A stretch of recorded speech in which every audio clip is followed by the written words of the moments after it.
నమస్తే. ఉస్మానియా యూనివర్సిటీలో ఉన్న మీకు అందరూ తెలుసు, తెలంగాణ రాష్ట్రం రాకముందుకు ఇక్కడ ఎంతోమంది తెలంగాణ విద్యార్థులు కావచ్చు, ఉద్యమకారులు కావచ్చు, ఉద్యమాలు చేస్తే తెలంగాణ రాష్ట్రం సాధ్యమైంది. సో తెలంగాణ రాష్ట్రం ఏర్పడిన తర్వాత కూడా ఈ కల్వకుట్ల కుటుంబ పాలన విముక్తిలో కూడా ఇదే ఉస్మానియా యూనివర్సిటీ కీలక పాత్ర పోషించింది. నిరుద్యోగులు ఉద్యోగులు ఏకమైతే రాష్ట్రంలో మార్పు వచ్చినది. అయితే రీసెంట్గా కొత్త కాంగ్రెస్ ప్రభుత్వం గవర్నమెంట్ ఫామ్ చేసింది. గత 10 సంవత్సరాల కాలంలో ఏం జరిగిందో తెలంగాణ రాష్ట్ర ప్రజల ముందు శ్వేతపత్రాన్ని కాంగ్రెస్ పార్టీ ప్రజల ముందు పెట్టింది. గత గవర్నమెంటు బీఆర్ఎస్ ప్రభుత్వం 6 లక్షల కోట్ల పైచీలకు అప్పులు చేసి పెట్టిందని చెప్పేమో కాంగ్రెస్ గవర్నమెంటు ప్రజల ముందు పెట్టింది. నిన్న కేటీఆర్ ఏమో ఒక ప్రజెంటేషన్ పెట్టిండు. మేము 6 లక్షల పైచీలకు కోట్ల అప్పు చేయలేదు, 3 లక్షల పైచీలకు మేము అప్పు చేసామని చెప్పి ఆయన ఒక ప్రజెంటేషన్ ఆయన తరహాలో ప్రజలకు అర్థమయ్యే రీతిలో ఆయన ఎక్స్ప్లెయిన్ చేసిండు. వాస్తవాలు ఏందో మాట్లాడుకోవాలని చెప్పి ఉస్మానియా యూనివర్సిటీకి వచ్చిన నాతో పాటు ఓయూ విద్యార్థి ఉద్యమ నేత మైపాల్ యాదవ్ అన్న ఉన్నాడు.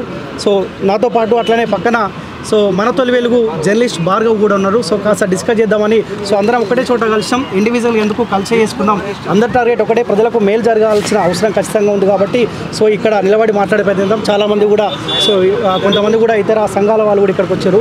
అందరినీ ఇన్వాల్వ్ చేసుకుంటూ మాట్లాడే ప్రయత్నం చేద్దాం. Anyway, thank you so much అన్న. మాకు అవకాశం ఇస్తున్నందుకు వాస్తవాలు ఏందో మాట్లాడుకోవాల్సిన బాధ్యత మన పైన ఉంది. భార్గవ్ నమస్తే. నమస్తే. నమస్తే. ఓవరాల్గా ఎట్లా చూస్తున్నారన్న, కాంగ్రెస్ గవర్నమెంట్ ఫామ్ చేసింది, వాళ్ళు శ్వేతపత్రాన్ని వాళ్ళు విడుదల చేసారు. దాన్ని చూసుకొని కేటీఆర్ అని ఒక ప్రజెంటేషన్ పెట్టిండు. మేము 6 లక్షల కోట్ల పైసలకు మేము అప్పు చేయలేదు, మేము ఒకవేళ అప్పు చేసామని ప్రజల మేలు కోసమే చేసామని చెప్పేమో ఆయన చెప్తా ఉన్నాడు. వీళ్ళేమో 6 లక్షల పైసలకు అప్పు చేసిన వీళ్ళు అంటారు, ఆయనేమో మేము 6 లక్షలు కాదు 3 లక్షలు చేసామని చెప్పేమో కేటీఆర్ అంటారు. ఓవరాల్గా ఈ ఎపిసోడ్ని మీరు ఎట్లా చూస్తూ ఉన్నారు ఓయూ ఉద్యమ నేతగా? సరే, కాంగ్రెస్ వాళ్ళది మాట్లాడే కంటే ముందు కేటీఆర్ గురించి ఎక్కువ మాట్లాడదాం. ఈ కేటీఆర్ వాళ్ళకం ఎట్లుందంటే భార్గవ్, చింత చచ్చినా పులుపు చావలేదు అంటారు. సిగ్గు లేదురా, నువ్వు మనిషివి కాదురా, నువ్వు చేసిన అప్పులు ఎవరు తీర్చాలి, ఇన్ని కథలు ఇవన్నీ పడ్డవు అని ప్రజలకు విసికి వేచారి చెన్నూరులో 37,000కు పైగా భారీ మెజారిటీతోని బాల్కా సుమన్ ఓడించారు. అవును. మంచిర్యాలలో 50,000కు పైగా ఓట్లతో దివాకర్ రావుని ఓడించారు. ఈయన చెప్పినే నిజాలైతే ఇంకా మీరు చెప్పింది కాకుండా 50 లక్షల కోట్ల సంపద సృష్టించిండట. 50 లక్షల కోట్ల సంపద సృష్టించిందంటే రాము, సింపుల్, మన దగ్గర 1 కోటి కుటుంబాలు ఉంటాయి అబ్బా. ఈయన 50 లక్షల కోట్ల సంపద సృష్టించిండంటే మరి సగటు మనకు మంచిగా 50 లక్షలని ఉండాలి. ఈ తెలంగాణ వచ్చినాక నీకు 50 లక్షల బెనిఫిట్ ఏమన్నా జరిగిందా? ఏం జరగలేదు. నీకు జరిగిందా? నాకు కూడా జరగలేదు. మరి 50 లక్షలు ఇడు చెప్పేటి ఎట్లా ఉంటాయంటే తలసరి ఆదాయంలో కూడా నంబర్ 1 ఏదో చెప్తాడు. ఇంతకుముందు 1,00,000 కోట్లు ఉండే, సారీ 1,00,000 రూపాయలు ఉండి ఇప్పుడు 3 లక్షలు అయింది అంటుండు. ఈ తలసరి ఆదాయం అంటే ఏంటంటే, నేను economics student, commerce student, total ఆదాయం బై టోటల్ జనాభా ఇస్తారు. అంటే అందులో రూపాయి అంటే 1000 రూపాయలు 1,00,000 రూపాయలు ఉన్నోడు ఉంటాడు, 1 కోటి రూపాయలు 100 కోట్లు ఉన్నోడు కూడా ఉంటాడు. ఇప్పుడు హరీష్ రావు, కేటీఆర్, కేసీ రావు ఆదాయము అక్కడ పెడతావు, మనం ముగ్గురిది పెడదాం. ఇప్పుడు వాళ్ళది ఒక్కొక్కటిది 100 కోట్లు వేసుకో, 300 కోట్లు. మన ముగ్గురిది మంచిగా 1,00,000 రూపాయలు 2-3 లక్షలు ఉంటే ఎక్కువ అయిపోయాయి. సరే, మంచిగా 3 లక్షలు వేసుకుందాం, 10 లక్షలు వేసుకో. వాళ్ళదేమో ఒక 100 కోట్లు అంటే 300 కోట్లు, 300 కోట్లకు 10 లక్షలు తక్కువ వేసుకుందాం, మన 10 లక్షలు యాడ్ చేద్దాం. అంటే 300 కోట్లు డివైడెడ్ బై ఇక్కడ 6, 300 కోట్లు డివైడెడ్ బై 6 వేస్తే మంచిగా 50 కోట్లు ఆదాయం అన్నట్టు. అవును. మరి తీరా వాస్తవంలో చూస్తే నీకు 50 కోట్లు లేదు, నాకు 50 కోట్లు లేదు, నీకు లేదు. ఇప్పుడు 50 లక్షల కోట్లు అనేది ఆ కోకాపేట భూములు, బుద్వేల్ భూములు, ఆ మెట్రో ఉన్న ప్రాంతాల్లో వీళ్ళ భూములు ఉన్నాయి. కేటీఆర్, కేసీఆర్ బినామీలు ఈ సంపద సృష్టించారు వీళ్ళు. తెలంగాణ ప్రజల కోసం కాదు, ఇక్కడ వాళ్ళ భూములు పెరగడానికి, వాళ్ళ ఆస్తులు, వాళ్ళ బిజినెస్లు ఇవన్నీ పెరగడానికి సృష్టించిన 50 లక్షల కోట్లు. 50 లక్షల కోట్లు నీకేమనిపిస్తుంది? 50 లక్షల కోట్లు నిజంగా తెలంగాణ ప్రజలు అనుభవిస్తున్నట్టు, ప్రపంచంలోనే దేశంలో నెంబర్ 1 అన్నట్టు మీకు అనిపిస్తుంది? ఇప్పుడు గ్రౌండ్లో తిరిగిర్రు. నిజం చెప్పాలంటే తెలంగాణ ప్రజలు మన తొలి వెలుగు ఛానల్కు కానీ, అందులో పనిచేసిన రిపోర్టర్లకు కానీ, ఎడిటర్లకు కానీ, కెమెరామ్యాన్లకు రుణపడి ఉండాలి తెలంగాణ సమాజం. మన తొలి వెలుగు కాదు, కాలోజీ టీవీకి కూడా ఇంకా కొన్ని ఛానళ్ళు ఉన్నాయి, అవి పేర్లు కూడా చెప్పకుండా ముందు ఇక్కడ మనకు అందుబాటులో ఉన్నారు కాబట్టి దాంట్లో అత్యంత ముఖ్యంగా పాత్ర వహించింది మన భార్గవ్. అంటే రగన్న టాప్లో ఉంటాడు, దాని తర్వాత భార్గవ్, ఇంకా అందులో మోయినుద్దీన్ వాళ్ళు వీళ్ళు ఎడిటర్ ఉంటారు. మన కాలేజీలో తీసుకుంటే దాసరి సీనన్న రాము ఇద్దరు సమవుజ్జులుగా, ఇంకా ఎస్పెషల్గా రామ్ అయితే గ్రౌండ్లోకి వెళ్ళి వందలాది మంది లేడీస్ను సరౌండింగ్ చేసి వాళ్ళ జీవితాలు దగ్గర నుంచి కళ్ళ నిండా చూసిర్రు. వాళ్ళందరూ నేను కూడా చూసిన రాము వీడియోలో చూసినాం కదా. వాళ్ళ చీరలు ఒక్కొక్కరు 1000 రూపాయలు 2000 కూడా ఉండవు. చాలా పేదరికం. 500 రూపాయల చీరలు కట్టుకుంటే ఎక్కువే. ఇటు 50 లక్షల కోట్ల సంపద సృష్టిస్తే వాళ్ళు బతుకమ్మ చీరలు తీసుకునే పొజిషన్లు ఉన్నారంటే, ఇప్పుడు కేసీఆర్ గాడు ఏమన్నాడు, లుచ్చానా కొడుకు వాడు ఇప్పుడు ఓడిపోయింది ఏం కాదు, ఇక బాత్రూంలో పడ్డాడు, తీసుకుంటే రా పేదోళ్ళు తీసుకుంటారు అన్నాడు. పేదోళ్ళు తీసుకుంటారు అన్నాడు అన్నాడా? మీకు తీసుకోనోడు తీసుకోకండి, తీసుకుంటే పేదోళ్ళు తీసుకుంటారు అన్నాడు. అంటే 10 ఏళ్ళల్లో వీళ్ళు ఇంకా పేదరికం రూపు మాపిందని కొడుకు అంటుండు, పేదోళ్ళు తీసుకుంటారని ఈయన అంటుండు. అంటే బతుకమ్మ చీరలు తీసుకున్న వాళ్ళంతా పేదోళ్ళని ఒప్పుకున్నాడు కదా. బతుకమ్మ చీరలు దాదాపు నేను 1 కోటి చీరలు, అంటే ఇప్పుడు మనకు 4 కోట్ల జనాభాలో 2 కోట్ల మంది లేడీస్లో 1 కోటి చీరలు వంచిన అది ఇది అంటుండు. 1 కోటి చీరలు పేదరికంలో ఉండి 100 రూపాయల చీరలు తీసుకున్నారంటే నువ్వు సంపద సృష్టించినోడివా? నిజంగా సంపద సృష్టించి వీళ్ళు ధనవంతులైతే వాళ్ళు బతుకమ్మ చీరలు ఎందుకు తీసుకుంటుండే? ఇంకా ఇన్సల్ట్ చేసినట్టు చీరలు ఇచ్చి పబ్లిక్ బైట్స్ పోయినప్పుడు గతంలో వాళ్ళు చీరలు తీసుకొచ్చి లైవ్ లో నా ముందే తగలబెట్టారు. అంతే. కవితమ్మ కడతదా, కేసీఆర్ భార్య కడతదా, వాళ్ళ కేటీఆర్ వైఫ్ కడతదా? ఏంది అంటే మమ్మల్ని మేము అడక తినేటోళ్ళమా, ఈ చీరలు మాకు ఇన్సల్ట్ చేస్తున్నారా మీరు? ఇవన్నీ జరిగినాయి వాస్తవాలు. ఇవన్నీ రాములు మహిళలతోని భువనగిరి ఏరియాలో ఎక్కువ తిరిగినాం. వాళ్ళ బతుకులలో 50 లక్షల కోట్లు అనుభవిస్తున్న జీవితాలు అనిపించిందా? ఇప్పుడు వంచితే 50 లక్షల కోట్లలో ఇంటికి 50 లక్షలు రావాలి. 50 లక్షల కోట్లలో 1 కోటి కుటుంబాలు కాబట్టి 50 లక్షలు ఉన్నట్టు అనిపించింది ఆ మహిళల అంటే జీవిత కోణం. నువ్వు దగ్గర నుంచి చూసిన ఏమనిపించింది? ఏమన్నారు? మార్పులు ఏమైనా వచ్చేది ఉంటే వీటికే అవకాశం ఇస్తారు కదా, బీఆర్ఎస్ పార్టీకి ఓటు. అదే కదా, మన బతుకులలో మార్పులు రాలే, ఆ కుటుంబం బతుకులలో మార్పులు వచ్చినాయి కాబట్టి వానికి కాకుండా ఇంకోనికి అవకాశం ఇచ్చారు. సో ఈయన ఏం చెప్తా ఉండంటే 50 లక్షల సంపద ఎట్లా సృష్టించడం అంటే 5 విప్లవాలు అంటా ఉండు, హరిత విప్లవం అంటుండు, నీలి విప్లవం అంటా ఉండు, మేము గొర్రెలు ఇచ్చిన గొర్రెలతోటి గొర్రెల సంపద పెరిగింది. సో ఆ రకంగా సంపద చూపిస్తూ ఉన్నాడు. మేము ఇన్వెస్ట్ అయితే చేసినాం కదా, సరే అప్పు చేసినామా ఇంకోటి చేసినామా, సో సంపద అయితే సృష్టించినాం కదా అన్న యాంగిల్లో ఆయన మాట్లాడుతూ ఉన్నాడు. సరే ఇప్పుడు గొర్రెలు ఇచ్చిన అంటుండు కదా రాము, నేనేమంటున్నా అంటే అంత గొర్రెల నుంచి ఆ గొర్రెలకు ఇచ్చి దాన్ని ఏ విప్లవం అంటుండు? నీళ్ళు విప్లవం మేడం, ఏదో ఒక విప్లవం. సరే నేనేమంటున్నా అంటే గొర్రెల పెంపకంలో అంత సంపద లక్షల కోట్ల సృష్టి ఉంటే ఇప్పుడు హిమాంశు రావుకు ఒక 20 కాదబ్బా, నేను సొంత డబ్బులు పెట్టి 40 గొర్రెలు ఇస్తాం, 2 ఫోటోలు నువ్వే ఇప్పిస్తావా? నేను ఇప్పిస్తా. ఛాలెంజ్ విసురుతున్నా. ఉస్మానియా యూనివర్సిటీ ఆర్ట్స్ కాలేజ్ వేదికగా మన తొలి వెలుగు కాలోజీ టీవీ సాక్షిగా చెప్తున్నా, కేటీఆర్ నువ్వు ఇచ్చిన గొర్రెలతోనే లక్షల కోట్ల సంపద సృష్టించింది నిజమైతే హిమాంశు రావుకు 40 గొర్రెలు నేను ఇస్తా, 2 పోటీలు ఇస్తా. కేటీఆర్ కూడా 40 గొర్రెలు ఇస్తా, 2 పోటీలు ఇస్తా. తండ్రి కొడుకులు గొర్రెలు మేపాలంటున్నా. అదేవిధంగా కవితకు కూడా 20 గొర్రెలు కాదు 40 గొర్రెలు ఇద్దాం. కేసీఆర్ ఖాళీగా ఉన్నావు కదా, నువ్వు మాకు 20 గొర్రెలు ఇచ్చినాం యాదవులకు కుర్మలకు అన్నావు కదా, నీకు 40 గొర్రెలు 2 పోటీలు ఇస్తాం, నువ్వు మేపాలి. నువ్వెందుకయ్యా మేపావు? నువ్వు గొర్రెలు మేపావు, మేము గొర్రెలు మేపాలి, కోసుకొని తింటా, నేను సంపద సృష్టించినట్టున్నావు. నేను నిజంగా చెప్తున్నబ్బా, ఈ బీఆర్ఎస్ ఎమ్మెల్యే దాంట్లో ఓడిపోయిన వాళ్ళకి కానీ హరీష్ రావు, కేటీఆర్, కవిత మీ అందరికీ కొంత కష్టమైనా సరే మేము మంచికి 40 గొర్రెలు 2 పొట్టేళ్ళు ఇస్తాం, మీరు మేపడానికి సిద్ధమా? నేను అడుగుతున్నా. చేప పిల్లలు ఇద్దాం. చేప పిల్లలతోనే అంటే అదో విప్లవం అన్నాడు కదా. కవితక్కకు చేపలు ఇద్దాం, జాలీలు కొనిద్దాం. మా గంగపుత్ర మిత్రులను కానీ ముదిరాజులను కానీ రిక్వెస్ట్ చేస్తా, ఈమె కూడా మీతో పాటు చేపలు పడుతుంది, ఇక లిక్కర్ బంద్ చేస్తుంది, అమ్ముడు చేపలు పడుతుంది అని చెప్తా. ఛాలెంజ్కు కవితక్క సవాల్ విసురుతున్నాం. 5 విప్లవాలు ఏంటంటే హరిత విప్లవం అని ఒకటి, చెట్లు, ధాన్యము ఇతర పంటల ఉత్పత్తి విలువ 1.50 లక్షల కోట్లు అంట, ధాన్యం దిగుబడి 68 లక్షల టన్నుల నుంచి 3.5 కోట్ల టన్నులకు పెరుగుదల అంట. సో హరిత విప్లవం ఏమో ఈ రైతులకు మేలు జరిగిందని చెప్తా ఉన్నాడు. గులాబీ విప్లవం నేను 15,000 కోట్ల సంపద సృష్టించినట్ట. 2012లో గొర్రెల సంఖ్య 12.8 మిలియన్లు, 2019లో 19.1 మిలియన్లు. సో పెరిగిందంట. గులాబీ విప్లవంలో గొర్రెలు పెరిగిందంట, దానివల్ల సంపద సృష్టించినారంట. అదే ఇప్పుడు నేను ఏమంటున్నా, గులాబీ కార్యకర్తలు అందరికి కూడా మనం గొర్రెలు ఇద్దాం. ఇప్పుడు ఈ గులాబీ కార్యకర్తలు గొర్రెలు మేపని తర్వాత ఇప్పుడు ఫస్ట్ ఆఫ్ ఆల్ కేసీఆర్ అనేటోడు పెద్ద కాపరిగా ఉండాలి.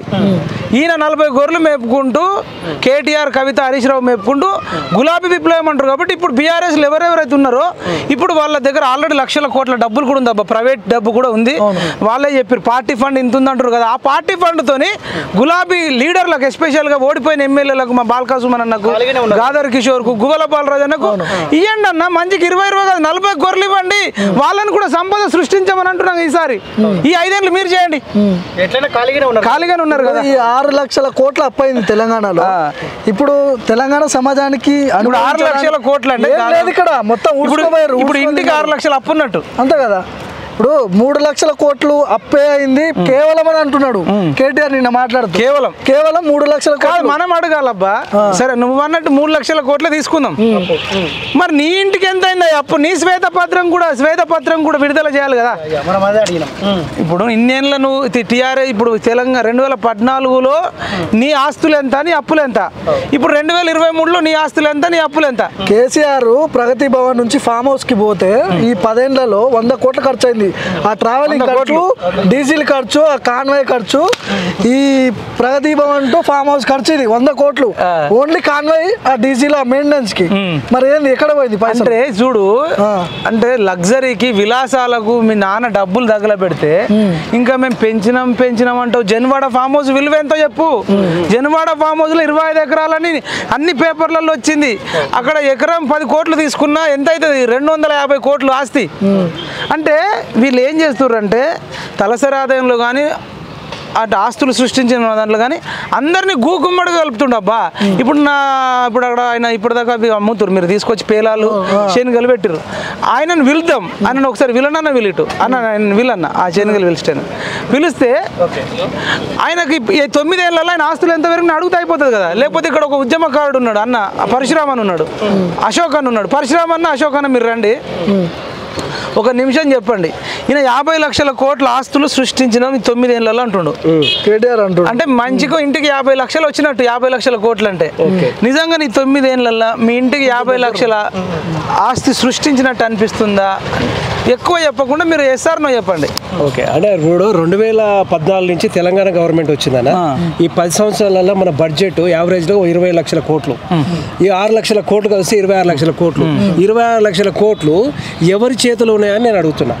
మొత్తం మీ పాలించిన మీ యొక్క ఈ పాలకుల చేతులు ఉన్నాయని నేను క్వశ్చన్ వేస్తున్నా, నిరూపించమని అంటున్నా. ఎందుకంటే ఒక్క నిమిషం, అది ఓకే. 9 ఏళ్ళ కిందట మీ ఆస్తులు ఏంది? మా ఆస్తులు అట్లనే ఉన్నాయి, ఇప్పుడు అదే ఉన్నాం. అంతేనా? ఇప్పుడు అప్పుడు 3,000 ఏం పెరగలేదు. 3,000 అప్పుడు 3,000 శాలరీ ఉంటుండేనా, మాకు 500 మిగులుతుండే. ఇప్పుడు 10,000 వస్తుంది కానీ రూపాయి మిగులుతలే. అన్ని మీరే దోసుకుంటారు, అన్ని బాటిల్. మీ ఆస్తులు ఏమైనా పెరిగినా? ఏం పెరగలేదని 50 లక్షల కోట్ల ఆస్తులు సృష్టించినామంటే ఇంకా మాకు పెట్టుబడి సహాయం కోసం మేము రెడీగా ఉన్నాం, ఎప్పుడే వస్తారా అని. మాకు పింఛన్ నల్గొండ. నిజంగా చెప్పండి, కేటీఆర్ మీద కోపం ద్వేషం కాదు. మీరు ఎన్ని ఎకరాల భూమి కొన్నారు? నేను నాకు ఉన్నాయో లేవు, మొత్తం ఉన్నాయని అమ్ముకుంటున్నాం. ఎవరికి పెరగలే, ఉన్నాయి అమ్ముకునే పరిస్థితి వచ్చింది. మీరంతా పెట్టుబడిదారు విధానంలో ఉండరు. మా నడీర కొట్టి మేము ఎప్పుడు ఊర్ల నుంచి పారిపోయి అక్కడ చచ్చిపోయిన వాళ్ళకేమో అది ఉంది కదా వైకుంఠ ధామ, ఎందుకు కట్టిండంటే రేపు చచ్చిపోయిన వాళ్ళకి ఇట్లా పైసలు వసూలు చేద్దాం, పింఛన్ అది పన్ను కడదామని కట్టి ఇది గిట్లా లాభం వస్తుంది. కాదన్న, 50 లక్షల కోట్ల ఆస్తులు సృష్టించినోడు మళ్ళీ వాడిచ్చే బతుకమ్మ చీరలకు ఎదురు చూసేటట్టు ఎందుకు చేసిండు? మరి ఏది నిజం? ఇప్పుడు వీళ్ళందరూ ఏం చేస్తారంటే మేము లాస్ట్కు ఎప్పుడు ఒకడో 2 ఎమ్మెల్యే చచ్చిపోతే ఆ వచ్చే పైసల కోసం ఎదురు చూడాలని మమ్మల్ని బిచ్చగాలని చేస్తారు. మరి నిజంగా మీరు మన బంగారు తెలంగాణ అయితే మేము మీ చీరలు ఎందుకు ఇప్పుడు ఇంత సృష్టించినాం కదా, అందరూ 2,000-3,000 చీరలు కొనుక్కుంటా కదా, మాకు డబ్బులు ఉంటే మళ్ళీ మీరు ఇచ్చేది ఎందుకు? మీకన్నా మీకు న్యాయం లేదు, మీరు చెప్పేదాన్ని లేదు. మీరు చెప్పండి అన్న, మీ పేరేం పేరు? నా పేరు సురసర పరశురామ్, నేను ప్రభుత్వ ఉపాధ్యాయుని. అయితే ఇక్కడ పాలకులు అంటే నాకు తెలిసి 2 విధాలుగా ఉంటారు. ఒకరేమో నిజంగా ప్రజలను కన్నబిడ్డ లెక్క చూసుకుంటూ ఉంటారు, ఒకరేమో కన్నబిడ్డ లెక్క చూసుకుంటామని చెప్పి నటిస్తూ అదే ప్రజలను పీడించుకొని తినే వ్యక్తులు ఉంటారు. నాకు తెలిసి వీళ్ళు రెండవ కౌజేంద్రి వీళ్ళంటే నాకు చాలా ఎంత ప్రేమ ఉందంటే తెలంగాణ ఉద్యమంలో నేను 1532 రోజులు దీక్ష చేసిన 1532 రోజులు తెలంగాణ రాష్ట్రంలో మీరు తప్ప నేను నాకు 3 ఏళ్ళు 4 ఏళ్ళు సుమారు 4 అయితే ప్రతి పండుగ రోజు నేను పండుగ చేసుకోపోయేది. ఈ విషయము ఉమ్మడి నల్లగొండ జిల్లాలో ప్రస్తుతం సూర్యాపేట తాలూకాలో తిరుమలగిరి మట్టి గోడ మట్టిని అడిగినా చెప్తుంది, అక్కడ ఇటుక పెట్టిన అడిగినా చెప్తుంది, అక్కడ తిరుమలగిరి ప్రజలు చెప్తారు. నా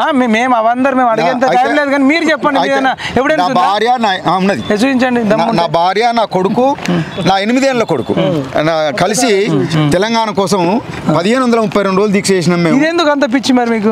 అయితే తెలంగాణ రావాలి నా కోరిక. అయితే ఆ తెలంగాణ వచ్చే తెలంగాణలో కళాకారుడు కూడా కళాకారుడు తెలంగాణ ఉద్యమంలో మమేకమే పాల్గొన్న రూపం ఇట్లా ఉండే, వెంటకలు ఇక్కడ వరకు ఉండే. పాటలు పాడుతున్నా గద్దర్ ఇక్కడ కూడా ఉన్నాడు, పాటలు పాడుతున్నా గద్దర్ వందలా ధూమ్ధాం చేసిన. నేను చేయని ధూమ్ధాం కళాకారుడు లేడు కాదన్నా. ఇప్పుడు మీకు సరే గోరేట వెంకన్న కూడా ఉన్నాడు, అందరితో దిగినావు. నేను ఒకటే క్వశ్చన్ అడుగుతున్నా, స్ట్రైట్ క్వశ్చన్. మీరు ఇంత కష్టపడ్డారు కదా, 1500కు పైగా రోజులు నిరాహార దీక్ష చేసిరు. మీకు 50 లక్షల కోట్ల ఆస్తులు పెంచినామంటుండు. మీ ఆస్తులు ఎంత పెరిగినాయని అడుగుతున్నాను. నేను తెలంగాణలో కదా మీరు ఆంధ్ర ముఖ్యమంత్రులు ఉన్నప్పుడు వాళ్ళు భయానికి భక్తికో మాకు పిఆర్సీ ఇచ్చారు. నా వృత్తిపరంగా చెప్తున్నాడు, సమాజం గురించి కొద్దిసేపు పక్క పెడతాను. మాకు పిఆర్సీ ఇచ్చారు, మంచి జీతాలు ఇచ్చారు, మంచిగా మాకు ఏదైనా ఆపద ఉందంటే మా జీపీఏ పైసలు మేము కూడబెట్టుకునే పైసల్లో పార్ట్ ఫైనల్ కానీ లేకపోతే ఆ లోన్ తీసుకున్నా కానీ విత్ ఇన్ 1 వీక్లో శాంక్షన్ అయ్యేది, మా ఆపదలు నెరవేరేది. ఈ పుణ్యాత్ములు వచ్చిన తర్వాత ఏమైందంటే జీపీఏ పైసలు గుర్తుపెట్టుకోండి, ఎవరియో కావి మేము దాచుకున్న పైసలు మేము తీసుకుంటానికి సంవత్సరాలు కొద్దిగా పడుతుంది. ఇప్పుడు టైం మేము అప్లికేషన్ పెట్టిన తర్వాత ఆపద వచ్చిన తర్వాత మా ఈఎల్స్ అనేటువంటి మాకు సౌకర్యం ఉంటుంది, అది అప్లై చేస్తే కూడా సంవత్సరాలు పడుతుంది. ఇప్పుడు అప్లై చేసుకుంటాను, మేము అప్లై చేసి తీసుకుంటాను మా పైసలు. నేను ఎంప్లాయ్, ఉద్యమకారుడు, సింగరు, గాయకుడు, ఉద్యమకారుడు. అయితే మమ్మల్ని పోయిన పిఆర్సీలో నా కొడుకు నోట్ కార్డు బుక్ దాదాపు సుమారుగా ఏదో అలకాయ లెక్క పెట్టి కూడా 5 లక్షలు మింగింది సారు. అంటే నా ఒక్కని పేరు నా కొడుకు నోట్ కార్డు బుక్ అనే ఒక ఉద్యమకారుడు, నా కొడుకు ఉద్యమకారుడే, నేనే కాదు. 8 ఏళ్ళ పిల్లవాడు వాడు నోట్ కార్డు బుక్ 5 లక్షలు దీంట్లో పుణ్యాత్తులు ఇల్లు. ఇప్పుడు 9 ఏళ్ల కిందట మీ ఆస్తులు ఎంత ఉండే కరెక్ట్ చెప్పండి. 9 ఏళ్ల కింద ఆస్తుల కంటే ఇప్పుడు అప్పులు ఎక్కువైంది. నెలనాడు నాకు జీతం పడలేదు చెప్పన్నా. మీకు ఇప్పుడు ఇంతకు ముందు ఎన్ని ఎకరాల భూమి ఉండే? నాకు భూమే లేదు. నాకు ఇప్పుడు ఎన్ని ఎకరాల భూమి? నాకు భూమే లేదు. నాకు అగ్రికల్చర్తో సంబంధం లేదు.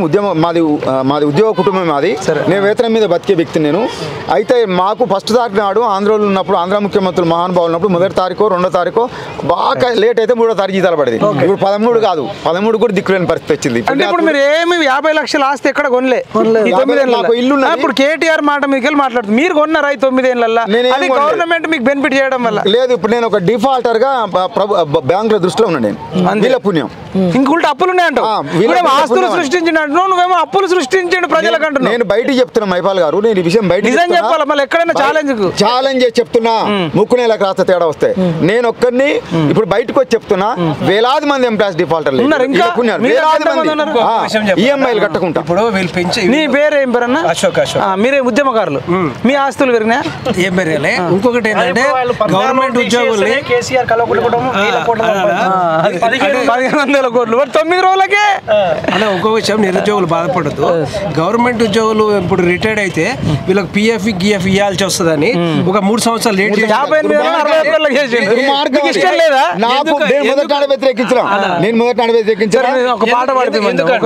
ఎందుకంటే వీళ్ళు ఇప్పుడు రిటైర్డ్ కాగానే పైసలు ఇవ్వాలి కదా. ఒక 3 సంవత్సరాల తర్వాత నేను ఉండను ఉద్దేశంతో పక్కగా ఇదొక మొత్తం ప్రిటెండ్ గా చేస్తుండే పనులని. అంటే ఉద్యోగుల ద్రోహి, నిరుద్యోగుల ద్రోహి. ఇప్పుడు నిరుద్యోగులకు 50 లక్షలు ఎవరికైనా వచ్చినాయి తమ్ముళ్ళు? మీరు చెప్పాలా, గట్టిగా చెప్పాలి. 50 లక్షల ఆస్తులు వచ్చినాయా? మరి లుచ్చగాడు చెప్పే మాటలు ఏమనాలి? మీరు ఒక పాట ధూమ్ధాం, మీరు నమ్మాలంటే మీరు ఉద్యమకారుడు అంటే మీరు ఒక పాటనో డాన్సో ఏదో ఒకటి చేయాలి. అయితే నేను తెలంగాణ ఉద్యమంలో ఏ పాట పాడారు ఎక్కువ?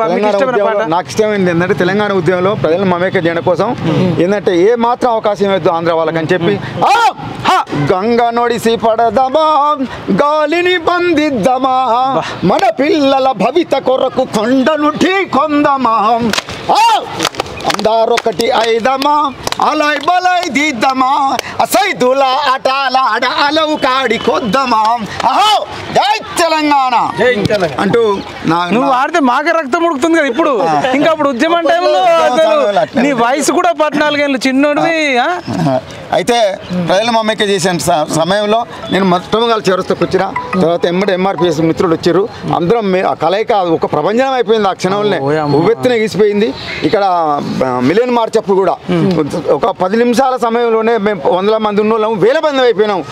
అటు మిలియన్ మార్చ్ కానీ సాగరహారంలో పాల్గొన్న జీవితం నిజంగా ధన్యమైంది. నేను తెలంగాణ వస్తే నా ప్రధానంగా నేను ఆశపడ్డదంటే నా పిల్లలకు ఉద్యోగాలు వస్తాయి అనుకున్నా. కానీ ఈ పుణ్యాత్మను సృష్టించిన సంపద 50 లక్షల కోట్లు కాదు, 50 లక్షల నిరుద్యోగులను సృష్టించండి. దుర్మార్గం ఒకటే చెప్తున్నా. గతంలో యూట్యూబ్ లో నేను కేసీఆర్ డైరెక్ట్ ప్రశ్నించిన ఎన్నేళ్ళు బతుకుతావు, ఎందుకు నీ ఇంత దరిద్రమైనటువంటి ఆశ, నువ్వే నీ పిల్లలే బతకాలి, మేము బతకొద్దా, ప్రపంచం బతకొద్దా, ఎంతమంది చదువును దూరం చేసి నీ ఒక్క కుటుంబం కోసం నీ కులం కోసం సమాజాన్ని మొత్తం బలిపెట్టి. ఇంకోటి ఏమంటే 2014లో పేదరికం 21.9% ఉండే, దాన్ని 5.8కి తగ్గించమంటుండు. మీరు ఆ పేదరికం తగ్గించిన దాంట్లో మీరు ఉన్నారా? పేదరికం తగ్గడం అంటే తగ్గింది ఎరికైనా సాగలోళ్ళకి పెట్టే, మంగళోళ్ళకి కత్తి, గొల్లోళ్ళకి గొర్రెలు, మా ఎరకలోళ్ళకి పందులు, ఇవో గీ సృష్టించారు. ఎవడి వృత్తిలో వాళ్ళకి ఇచ్చారు. వాళ్ళు విషయాలు మొత్తం వాళ్ళు తీసుకుపోయారు. అంత ఏమి లేదు. ఒక మాటలు ఏం చెప్తారు. ఇప్పుడు గొర్రెలు మీరు అందరికి ఇచ్చారు కదా, గొర్రెలు ఇచ్చినప్పుడు ఇప్పుడు దాని ప్రొడక్షన్ పెరిగినప్పుడు 800 రూపాయల కిలో వచ్చేసి 100-200 కావాలి. అది తగ్గలేకపోవడం వల్లనే 20,000కు 500 కిలోలు ఇచ్చి ఆవులు తినే కాడికి వచ్చారు జనాలు. ఎందుకంటే నీ గొర్రెలు అయితే నిజంగా రేటు తగ్గితే అందరు గొర్రెలు తింటారా? ఇప్పుడు ఉత్పత్తి పెరిగితే ధర తగ్గాలి కదా. తగ్గాలి. మరి ఎందుకు తగ్గలేదు? తగ్గాలంటే ఒకప్పటికంటే ఇప్పుడు ఇంకా గొర్రెలు ఇచ్చినావంటే గొర్రెలు తాగడానికి గడ్డి లేదు, వాడు అక్కడ మొత్తం వైట్ వరి ఫీల్డ్స్ ఉన్నాయి, అన్ని చచ్చిపోయినాయి. ఇప్పుడు నేను యాదవే కదా, మాకు తెలిసిన గొర్రెలు లేవు. మనలో పుస్తల తాడు అమ్మి పెట్టిన వాళ్ళు ఉన్నారు. మనం మునుగోడు ఎలక్షన్స్కి పోయినాం. కొన్ని నిరుద్యోగం వచ్చి మాట్లాడిద్దాం, నువ్వు ఇంకో పాట పాడాలి ప్రిపేర్ కానా.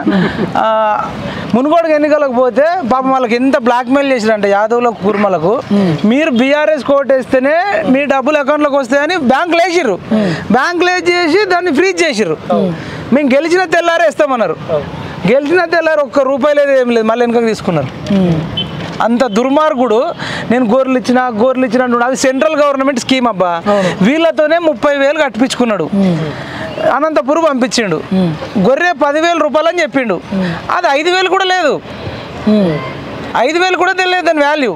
అంటే వీళ్ళే 30,000 కట్టిన తర్వాత 5,000 లేనప్పుడు అది ఎంత వాల్యూ ఉంటుంది? అంటే 50,000 గొర్రెలు 30,000 పెట్టుకొని తీసుకున్నాడు.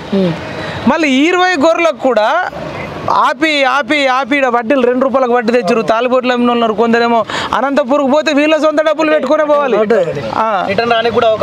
ఇట్లా అసలు నిజంగానే గొర్రెలతో బాగుపడితే సమాజంలో అందరికి గొర్రెలు ఇచ్చాయి కదా, అందరూ అవసరం లేదు. నేను ఇప్పుడు అదే అంటున్నాం, అంతా రొటేషన్ చేసుకురబ్బా. పెద్ద గొర్రెలది కూడా పెద్ద మాఫియా. ఇలా తలసాని శ్రీనివాస్ యాదవ్ది కూడా ఉందంటారు, కేటీఆర్ ఫ్యామిలీ ఉందంటారు. వీళ్ళు ఏంటంటే గొర్రెలు ఇచ్చి డెవలప్ చేయాలను, బకరాలు ఇవ్వాలి, వాళ్ళని బకరాలు చేసి చీరల పేరు చెప్పి వీళ్ళు డెవలప్ అయ్యారు. అదో మాఫియా, బతుకమ్మ చీరల మాఫియా. గొర్రెల పేరు చెప్పి అదొక మాఫియా. వీళ్ళు అక్కడికక్కడనే రొటేషన్ చేసుకుని అటే అమ్మిపించారు. ఇలా తీసుకురావాలా రేపు అమ్మాలా, కొన్ని ఏమో బతుకుతలేవు, అక్కడ ఇక్కడ ఎట్లా బతుకుతాయి? అట్లా ఉంది 50 లక్షల సంపద. కాకపోతే ఇది ఒక్కటైతే కరెక్ట్, 50 లక్షల కోట్ల అసెంబ్లీలో మాట్లాడుతుంటే మీరు విన్నారు అనుకుంటా.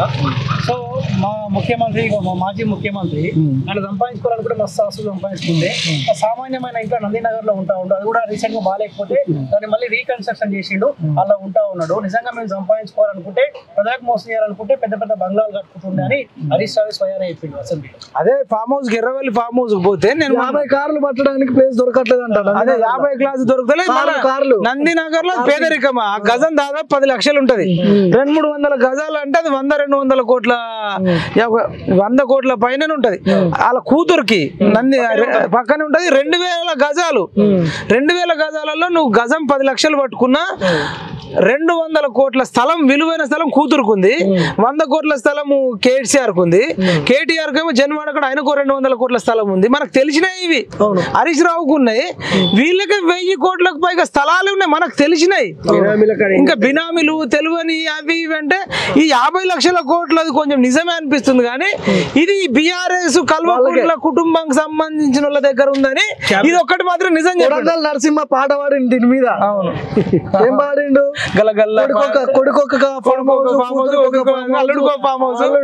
స్కూటర్ మీద తిరిగేటోడికి ఇవన్నీ ఎట్లా అంటే సంతోష్ రావు అంబానీ అదాలను మించిపోయిండు.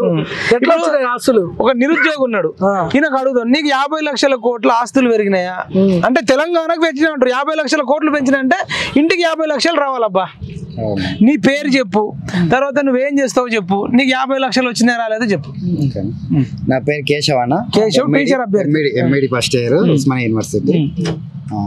అయితే ఈ నిరుద్యోగులు ఇప్పుడు ప్రకటించినటువంటి అయితే ఏవైతే 50 లక్షల కోట్లు ఉన్నాయో అంటే 9 ఏళ్లలో సృష్టించినటువంటి ఆస్తులు ఏవైతే ఉన్నాయో, ఈ సృష్టించినటువంటి ఆస్తులు అన్ని కూడా ఎక్కడ చూసినా కూడా మనకి ఎక్కడ సంబంధం లేని మాటలు ఆడుతున్నారన్న. నిజానికి చెప్పాలంటే కూడా మనకు మాజీ ముఖ్యమంత్రి గారు ఏంటంటే ఇది ఒక పెద్ద ప్లాన్ మళ్ళీ, ఎందుకంటే ఈ ఎన్నికల తర్వాత మళ్ళీ మనకు వచ్చే ఎమ్మెల్సీ కానీ ఎంపీ ఎలక్షన్ లో కూడా దీనిలో ఒక భాగంతో పాటుగా అనుకూలించుకొని ఇట్లా మాట్లాడుతున్నారు తప్ప నిజానికి చెప్పుకోకపోతే సమాజంలో ఏం జరుగుతుంది అనేది తెలంగాణ రాష్ట్రంలో కూడా జనాలకు తెలుసు.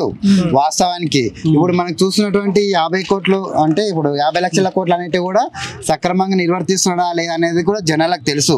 ఈ పక్కడబందీ చేస్తున్నది అంటే ఇది ఒక కుట్ర లాంటిది అనేది చెప్పాలి. ఆంధ్రప్రదేశ్ ఉన్నప్పుడు ఎట్లుండే, ఉమ్మడి ఆంధ్రప్రదేశ్ ఉన్నప్పుడు డిగ్రీ చదువుకున్న కానిస్టేబుల్ ఏదో మంచి మాట చెప్పిండు అన్న. ఇప్పుడు పీజీలు పిహెచ్డీలు చేసినా కూడా జాబ్ వస్తలేదు కదా. అవునన్నా, మేము కూడా ఆల్రెడీ ఎంఎస్సి బాటనీ అయిపోయింది ఇక్కడ డిఎస్సి ప్రిపేర్ అవుతున్నా, గ్రూప్స్ కి ప్రిపేర్ అవుతున్నా, ఇక్కడే ఎంఎస్సి అయిపోయింది, మళ్ళీ ఇప్పుడు ఎంఈడి కూడా ఫస్ట్ ఇయర్ ఉస్మానియా యూనివర్సిటీనే చేస్తున్నా. అయితే చాలా వరకు మేము ఎస్ఐ కానిస్టేబుల్ నిరుద్యోగుల అది కానీ అదేవిధంగా గ్రూప్ 1 గ్రూప్ 2 గ్రూప్ 3 గ్రూప్ 4 ఇవన్నీ ఎగ్జామ్స్ కూడా రాస్తున్నాము. ఇప్పటికైనా కూడా మన గ్రూప్ 1 గ్రూప్ 2 గ్రూప్ 3 కూడా వాయిదాల మీద వాయిదా వేస్తున్నారు. గ్రూప్ 4 కూడా రాసిన తర్వాత కూడా ఇప్పటి వరకు కూడా ఎలాంటి రిలీజ్ కూడా చేయలేదు నోటిఫికేషన్. ఎగ్జామ్ రాసిన తర్వాత కూడా రిజల్ట్ అనేది కూడా రాలేదు. దాంతో పాటు మేము గురుకుల ఎగ్జామ్స్ కూడా రాసినాం అన్న, ఫైనల్ లో ఉన్నాయి ఆల్రెడీ. కట్ ఆఫ్ వచ్చేసి కూడా మనకు 180 175 కూడా పెడుతున్నాడు, కానీ రిజల్ట్ ప్రకటిస్తామని చెప్తున్నాడు కానీ ఇప్పటి వరకు కూడా అది మనం మాట్లాడదాం. ఒకటే అబ్బా, 50 లక్షల కోట్ల ఆస్తులు సృష్టించడం తెలంగాణలో అంటుండు. మనకు 1 కోటి కుటుంబాలు ఉన్నాయి, వీళ్ళందరూ కూడా 1 కోటి కుటుంబాలలో మీరు అంతా ఒకటే. మంచికి 50 లక్షలు రావాలి. నీకు తెలంగాణ వచ్చినాక 50 లక్షల ఆస్తి మీ ఇంట్లో సృష్టించబడ్డదా? రాలేదు. ఆయన ఒక మాట ఏమన్నాడంటే 50 లక్షల కోట్లు సృష్టించుడు కాదు, 50 లక్షల మంది నిరుద్యోగులను సృష్టించిండు అంటుండు. నిజమేనా? నిజమే అన్న. అంటే సృష్టించింది అయితే వాస్తవం నిరుద్యోగులు ఎక్కువ ఉన్నారే తప్ప డబ్బుల విషయంలో అయితే చేయలేదు అనేది మాత్రం కనబడుతుంది. పాట కూడా మంచిగా పడుతుంది అన్న ఒకటి, నీకు అంతకు వాడినాగా గుర్తున్నా అక్కడికి ఒక లైన్ పాట ఉంది, పాట చూసుకుంటావాడు. అంతలోపు ఇక్కడ 2 చెల్లెళ్ళు అక్క చెల్లె వచ్చిర్రు, అన్నలు వచ్చిర్రు. కేటీఆర్ ఏమంటుండంటే అన్న కాదు, ఒకటే మాట చెప్పాలి, 50 లక్షల కోట్ల ఆస్తి సృష్టించిన పేదరికం మొత్తం పోయింది అంటుండ్రు. మీకు ఇంటికి 50 లక్షలు వచ్చినాయా? మీకు 10 ఏళ్ల కిందట ఎన్ని ఆస్తులు ఉండే, ఇప్పుడు ఎన్ని ఆస్తులు ఉన్నాయి? పెరిగినాయా తెలంగాణ వచ్చినాక? మీది ఎక్కడమ్మా? డబుల్ బెడ్రూమ్ వచ్చిందా? 3 ఎకరాల భూమి వచ్చిందా? మీకు అంతకు ముందు ఎన్ని ఎకరాల భూమి ఉండే? కేసీఆర్ వచ్చినాక ఎన్ని ఎకరాలు ఉన్నారు? అంతకు ముందు 10 గుంటలు ఉండే, ఇప్పుడు ఆ 10 గుంటలతో జీవనోపాధి. అంత మీకు ఏం పెరగలేదు, అట్లనే ఉందంట. మీ పేరు ఏం పేరమ్మా? సౌమ్య. మీకు 50 లక్షల డబ్బులు వచ్చినాయా? ఆస్తులు పెరిగినాయా? మరి 50 లక్షల కోట్ల ఆస్తులు పెంచినాము, మీరు అందరూ ఆనందంగా ఉన్నారు. మీరు ఇప్పుడు వీళ్ళని కాంగ్రెస్ వాళ్ళని ఏమంటారు అంటే, మీరు అబద్ధాలు చెప్పకండి, మా వాళ్ళు అందరు సుఖ సంతోషాలతో ఉన్నారు, 50 లక్షల కోట్ల ఆస్తి పెంచినాం. అప్పట్లో 25% 28% పేదరికం ఉంటే ఇప్పుడు 5% ఉంది, అంత మంచిగా అయిపోయారు అంటారు. అమ్మా ఏదైనా గవర్నమెంట్ స్కీమ్స్ ఉంటే మా దగ్గరకు వచ్చేసరికి మీరు కాంగ్రెస్ వాళ్ళు ఓన్లీ టీఆర్ఎస్ వాళ్ళకి ఇస్తారు అన్నారా? విమర్శలు, ఎలాంటి ఇన్పుట్స్ లేవు. వచ్చినాయని వాళ్ళ పార్టీ లీడర్లకు వాళ్ళకు అన్ని వాళ్ళకే ఇన్పుట్స్. మీకు డబుల్ బెడ్రూమ్ వెళ్ళదమ్మా? ఎలాంటిది లేదు. మీరేమైతారు? ఇద్దరు అత్తగూడలు. బతుకమ్మ చీరలు వచ్చినాయా? ఇప్పుడు వాడు ఏమంటుండే కట్టుకోవడానికి వచ్చినాయి. మీరేం బతుకమ్మ చీర ఏం చేసి బతుకమ్మ చీరలు ఏం చేసి కొందరేమో పత్తి చేనులకు పందులకు రాకుండా కట్టిరనా చీరలు కలిస్తే ఒక గిన్నె ఇస్తారు, గిన్నె వేయడం లేకపోతే ఉయ్యాలలు ఊపడం చిన్న పిల్లలు పుడితే. ఇప్పుడు వీళ్ళు ఏమంటారు అంటే పేదరికం రూపుమాపినాము 50 లక్షల కోట్ల ఆస్తి సృష్టించిన మంది వాళ్ళే. 50 లక్షల కోట్లు సృష్టించిన తర్వాత బతుకమ్మ చీరలు ఎందుకు ఇచ్చిన అంటున్నాం, అంతే కదా. ఇప్పుడు మీరే కొనుక్కుంటారు కదా అంతగానో ఆస్తులు ఉంటే. మొత్తానికి ఇట్లా ఉంది తెలంగాణ అంటే తెలవాలి కదా. ఇప్పుడు మేమేమంటే మేమే బట్టగాలి. ఇప్పుడు ఎందుకు మేము ఇంతసేపు అంటున్నామంటే కొందరు యూట్యూబర్లు కలిసి మా మీద బట్టగాల్సి మీద పడేసారు, మేము తిప్పి కొట్టలేకపోయినామని చెప్తుండ్రు. ఇప్పుడు యూట్యూబర్ వాళ్ళు ఇప్పుడు మేమే ముగ్గురం గ్రౌండ్ లో చెప్తున్నాడు. ఇప్పుడు మేమేమంటే కేటీఆర్ గారు కొందరు యూట్యూబర్లు బట్టగాల్చి మీ మీద పడేయలేదు, ఇగో ఈ తల్లులే చెప్తున్నారు మాకు అప్పుడు 10 గుంటలే ఉంది ఇప్పుడు 10 గుంటలే ఉంది, మా ఆస్తులు ఏం పెరగలేదు. నీకు కళ్ళ నిండా వీళ్ళు ఇద్దరు అత్త కోడలు చెప్పారు, మీరిద్దరం ఇద్దరు అన్నదమ్ములు చెప్పారు. ఇంకొక ఉద్యమకారుడు చెప్పిండు ఆయన 1500 రోజులు దీక్ష చేసిండట. ఇప్పుడు ఏమి ఇప్పుడు తెలంగాణని మనం మాట్లాడదాం. ఇప్పుడు కేశవ్ ఒక పాట పాడతాడు, మీరు ఉండండి. తెలంగాణని ఏం చేసిరంటే చెరుగడని మిషన్ లో పెట్టి బయటకి తీస్తే ఎట్లుంటది, ఆ పీచు ఉంటది, అది మన పీచు మనకిచ్చి ఆ రసం మొత్తం తాగేసి ఆ చెరుకు రసం మొత్తం అయిపోయింది, ఉత్తి పిప్పి మిగిలింది. అదే జరిగింది.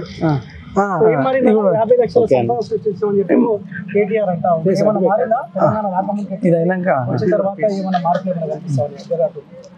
కొంచెం దగ్గర వాస్తవానికి దగ్గరగా మాట్లాడాలనుకుంటే ఈ రోజున బీఆర్ఎస్ ప్రభుత్వానికి కాంగ్రెస్ ప్రభుత్వానికి తారతమ్యం అనేది స్పష్టంగా జనాలకి చూపెడుతున్నారు కూడా. అదే విధంగా ఇది కాంట్రవర్సీ అయినా ఏదైనా సరే అన్న అంబేద్కర్ సచివాలయము లేకుంటే పార్లమెంట్ కి అంబేద్కర్ పేరు లేకుంటే అంబేద్కర్ ఇంకేదో పేరు పెట్టడం వల్ల బడుగు బలహీన వర్గాలు ఎస్పెషల్లీ దళిత వర్గాలలో ఎలాంటి మార్పు రాదన్న. స్థానిక ప్రజాప్రతినిధులు కానీ ఈవెన్ ముఖ్యమంత్రి గారు కానీ గ్రౌండ్ లెవెల్లో వెళ్ళి అది 3 నెలలకు ఒకసారైనా మంచిదే 6 నెలలకు ఒకసారైనా మంచిదే ముఖ్యమంత్రి గారు తన యొక్క ప్రతినిధులతో ప్రజాప్రతినిధులతో అందరితో కలిసి ఒక విలేజ్కి వెళ్ళి నిజంగా అక్కడ ఎలాంటి సమస్యలు ఉన్నాయి, ఏ సమస్యలు ఉన్నాయి, ఏ వర్గాలు ఏ సమస్యలతో బాధపడుతున్నారు అనే విషయాన్ని కనుక వాళ్ళు గ్రౌండ్ స్థాయిలోకి వెళ్ళి చర్చ పెట్టి అక్కడ ఉన్నటువంటి సమస్యలను కనుక చూసినట్లయితే తప్పకుండా పరిష్కారం అనేది దొరుకుతుంది. అక్కడ ఉన్నటువంటి స్థానిక ప్రజలకు ఒక నమ్మకం అనేది కలుగుతుంది. మనం ప్రతిసారి 5 ఏళ్ళకు ఒకసారి మనం ఎలక్షన్స్ పెట్టుకొని అనవసరంగా ప్రజాధనాన్ని అంతా దుర్వినియోగం చేసుకునే బదులు మీరు గ్రౌండ్ స్థాయిలోకి వెళ్ళి కనుక స్థానిక సమస్యలను పరిశీలించినట్లయితే మీరు ఏకగ్రీవంగా ఎన్నికైతారు. ప్రతి ప్రభుత్వం ఇంకా మారాల్సిన అవసరం ఏమి ఉండదు. కాబట్టి రేవంత్ రెడ్డి గారు గొప్ప నాయకత్వంలో ఈ తెలంగాణ రాష్ట్రం అనేది ఏదైతే మనము నీళ్లు నిధులు నియామకాల కోసము రక్తాన్ని చిందించి పోరాటం చేసుకున్నామో చదువులన్నింటినీ పక్కకు పెట్టి ఇప్పుడు నాకు రాజధాని నాకు గ్రూప్ 2 గ్రూప్ 4 కానీ నాకు ఏజ్ ఎలిజిబిలిటీ లేదు అంటే ఒక 15-20 సంవత్సరాలు మేము ఉద్యమంలోనే ఉన్నాము. అసలు నోటిఫికేషన్ లేవు, నోటిఫికేషన్ రాసిన వాటి రిజల్ట్ లేవు. సో దాని మీద నేను అత్యద్భుతంగా నా సొంతంగా నా ఓన్ అనుభూతితోటి నేను ఒక పాట కూడా రాసుకున్నాను నిరుద్యోగుల మీద. సో ఈ రకంగా మనం చెప్పుకున్నట్లయితే అనేక సమస్యలు ఉన్నాయి. ఈ సమస్యలన్నింటికీ పరిష్కారం దొరకాలి అంటే ఈ ప్రభుత్వం ఇప్పుడు ఎన్నికైనటువంటి ప్రభుత్వము ప్రజల వద్దకు పాలన తీసుకెళ్లి ప్రజల లోపల especially SC ST BC minority వర్గాల యొక్క అభ్యున్నతి కోసం పాటుపడ్డట్లయితే తప్పకుండా ఈ తెలంగాణ బంగారు తెలంగాణగా మారేటువంటి అవకాశాలు ఉంటుందన్న. నిరుద్యోగుల పాట అంటారు కదా, పాట నిరుద్యోగమా నువ్వు అంతమయ్యేదెప్పుడు, సదుద్దేశమే లేదా పాలకులకు ఎప్పుడు, నిరుద్యోగమా నువ్వు అంతమయ్యేదెప్పుడు, సదుద్దేశమే లేదా పాలకులకు ఎప్పుడు, ఎంతో ఘన కీర్తి గల విద్యాలయాలు విశ్వవిద్యాలయాలు ఎన్నెన్నో పేర్లున్న డిగ్రీలు పీజీలు కడుపు నింపని చదువులు నేర్పించేదెందుకు, కడుపు నింపని చదువులు నేర్పించేదెందుకు, ఇస్తరిలో ఉద్యోగపు కొట్లాటలెందుకు, కుక్కల కొట్లాటలెందుకు, నిరుద్యోగమా నువ్వు అంతమయ్యేదెప్పుడు, సదుద్దేశమే రాదా పాలకులకు ఎప్పుడు. వరంగల్ కదా, వరంగల్. సో మన బతుకుల్లో మార్పు రాకపోయినా వరంగల్లో ఏమైనా మార్పు వచ్చాయా? సెకండ్ సిటీ అంటారు అన్న. మంచి క్వశ్చన్ అన్న. తెలంగాణ ప్రభుత్వం ఏర్పడిన తొలిలాలలో బడ్జెట్ సమావేశాలలో హైదరాబాద్ తర్వాత సెకండరీ పొజిషన్ లో ఉన్నటువంటి జిల్లా వరంగల్ అని చెప్పని చాలా ఘంటాపథంగా పాత ముఖ్యమంత్రి గారు మనకి చెప్పడం జరిగింది. ప్రతి బడ్జెట్ లో 300 కోట్ల రూపాయలు వరంగల్ నగర అభివృద్ధి కోసము కేటాయిస్తామని చెప్పని అన్నారు. మరి 10 సంవత్సరాల యొక్క తెలంగాణ ప్రభుత్వం యొక్క పరిపాలనలో మా వరంగల్ ఎక్కడ వేసిన గొంగడి అక్కడే విధంగా ఎక్కడ ఉన్నటువంటి సమస్యలు అక్కడే ఉన్నాయి. రీసెంట్ గా మనకు వరదలు వచ్చినాయి. మా దగ్గర ఉన్నటువంటి పోతన్ నగర్ కానీ ఆ తర్వాత భద్రకాళి ఆ ఏరియాలో కట్ట తెగేసి విపరీతమైనటువంటి ఇబ్బందులు ఎదుర్కొన్న అక్కడ స్థానికమైన ప్రజలు. అక్కడ స్థానిక ప్రజలు ఎదుర్కొన్న వాళ్ళు పెద్ద అంటే గొప్ప వాళ్ళు కాదు, వాళ్ళు ధనవంతులు కాదు, పేద వర్గానికి సంబంధించినటువంటి కుటుంబాలు చెల్లా చెదరైపోయాయి. అభివృద్ధి అనేది ఇంకా అట్టడుగు స్థాయిలోనే ఉంది. ఇకనైనా సరే మా జిల్లా నుంచి వెళ్ళి మంత్రులుగా ఎన్నికైనటువంటి ఇంతకుముందు ఎన్నికైనటువంటి మంత్రులు మళ్ళీ ఇప్పుడు ఈ ప్రభుత్వంలో మంత్రులుగా ఎన్నికయ్యారు. సో వాళ్ళైనా సరే వరంగల్ యొక్క అభివృద్ధికి వాళ్ళ యొక్క కృషి చేసి హైదరాబాద్ తర్వాత నెక్స్ట్ సిటీ వరంగల్ లాగా గొప్పగా నిర్మిస్తారని చెప్పని నేను ఆశపడుతున్నాను ఒక వరంగల్ బిడ్డగా. అన్న ఇప్పుడు నేను ఏమంటుండే మీద ఇట్లా ఈ వర్షం చెప్తారు 2014లో పేదరికం 21.9% ఉంటే దాన్ని 5.8కి తగ్గించినామంటుండే. అట్లా వరంగల్ తగ్గలేదా అన్న? ఎందుకు ఇట్లా పచ్చి అబద్ధాలు ఆడుతారు అన్న? వాస్తవం చెప్పాలంటే నేను నా ప్రాక్టికల్ ఎక్స్పీరియన్స్ 2020-21 వార్షిక సంవత్సరానికి నేను ఎస్సీ కార్పొరేషన్ లో లోన్ పెట్టుకున్నాను. అయితే ఇంతకు ముందు నేను లోన్ పెట్టుకుంటే ఏమన్నారంటే, అరే తమ్మి నువ్వు 10వ పరకో సంపాదించుకుంటాను కదా, ఇంకెందుకురా లోను, ఇంకా చాలా మంది మన వర్గాల్లో చాలా మందికి రాలేదు, పెట్టుకుంటారు తీరా వాళ్ళంటే సరది అన్న అని చెప్పి నేను వదిలేసుకున్నా. ఇక చూసి ఇక ఉద్యోగం వస్తలే, చేయడానికి పని లేదు, ప్రైవేట్ కంపెనీలో చేసుకుంటే వాళ్ళు కొన్ని రోజులు చేస్తున్నారు, మళ్ళీ వాళ్ళే ఉమ్మనాలే లేకుంటే మనమైనా పోవాలి. ఈ రకమైన పరిస్థితి ఎందుకు, ఏదైనా ఉపాధిని దొరుకుతాయని చెప్పి నేను ఎస్సీ కార్పొరేషన్ ద్వారా నేను లోన్ పెట్టుకున్నాను.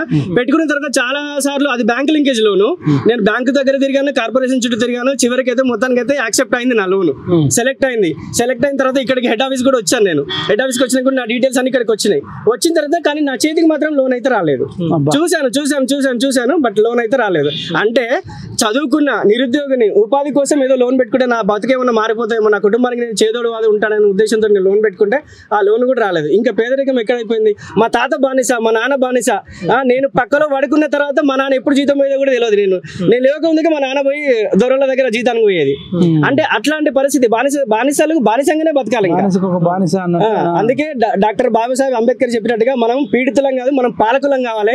ఎప్పుడైతే అట్టడుగు స్థాయిలో ఉన్నటువంటి వర్గాలు పాలక వర్గం లాగా మారుతుందో అప్పుడే ఎస్సీ ఎస్టీ బీసీ మైనారిటీ లోపల ఒక రాజకీయ చైతన్యం అనేది వస్తుంది. అంబేద్కర్ చూపినటువంటి బాటలో నడిచి ఇక నుంచి అయినా సరే రాబోయే రోజులలో మన ప్రభుత్వం తీసుకొచ్చుకోవాలి, దళిత అభ్యున్నతి కోసం పాటుపడాలి, బడుగు బలహీన వర్గాల ప్రభుత్వాలు రావాలని చెప్పని నేను మీరు ఎస్సీ అంటారు కదా, మీకు డబుల్ బెడ్రూమ్ 3 ఎకరాలు రాలేదా? ఎందుకు తీసుకొని అబద్ధాలు ఆడుతారు మీరు? అన్న 3 ఎకరాలు కనుక వచ్చినట్లయితే నేను హ్యాపీగా దాంట్లో ఒక చిన్న గుడిసె కట్టుకొని ఓ బోర్ వేయించుకొని అప్పో తీసుకొని మంచిగా సేంద్రియ ఎరువులతోటి నేను పంటలు పండించి నా చుట్టూ ఉన్నటువంటి వాళ్ళందరికీ నేను మంచిదనే కాన్సెప్ట్ నాది. అసలు 3 ఎకరాలు కాదు కదా, డబుల్ బెడ్రూమ్ అన్న. నిజం చెప్పన్నా, అల్లుడు వస్తే ఏడవంటాడు, బిడ్డ వస్తే ఏడవంటది, మేక పిల్ల మీదికి వెళ్తుంటది, కోడి పిల్ల కిందికి వెళ్తుంది అన్న. మాటలతోటి కోటలు కట్టొచ్చు అన్న. ఇక 50 లక్షల కోట్లు అన్న మేం చెప్తారు, 50 లక్షల కోట్ల ఆస్తులు సృష్టించిన అందులో మీరు లేరా? 50 లక్షల కోట్లలో కనీసం 0.005% పేదోని కనుక అందినట్లయితే వాళ్ళ జీవితాలు ఎన్నడో బాగుపడేటి. 75 ఏళ్ల స్వతంత్ర భారతంలో ఇంకా ఇల్లు కోసం దరఖాస్తులు, ఇంకా దేనికోసమో దరఖాస్తులు పెట్టుకునే దుర్భాగ్యమైనటువంటి స్థితిలో మనం ఉన్నాము.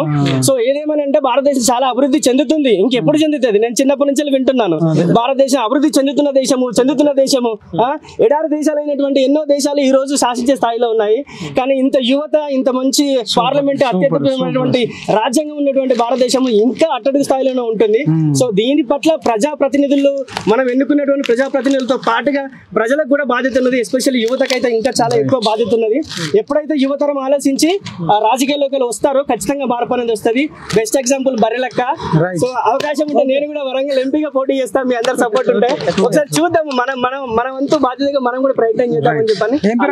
థ్యాంక్ యూ అన్న. రాజు నా పేరు. చాలా అంటానన్నా, వెరీ హ్యాపీ. మీరు చేసింది ఏంటంటే ఇంత టాలెంట్ ఉంది, నువ్వు ఎంపీ కదన్నా, ముఖ్యమంత్రి కూడా కావాలి, ముఖ్యమంత్రి అన్న నువ్వే కావాలి. ప్రజాధనాన్ని రాజు అన్న నా పేరు. రాజు రాజ్యమేలాలి, రాజు ముఖ్యమంత్రి కావాలి. ఆల్ ది బెస్ట్ అన్న. కేశవ్ ఉన్నాడు, కేశవ్ నువ్వు కూడా ఒక పాట పాడుతాను, ఏం పాడుతావు? ఉన్నటువంటి సమాజంలో విద్యా వ్యవస్థ ఎట్లా ఉంది, అసలు మనకు పెరుగుతున్న ధరలు కానీ ఇవన్నీ కానీ బతుకులేని చదువులు ఎట్లా ఉన్నాయని దానిపైన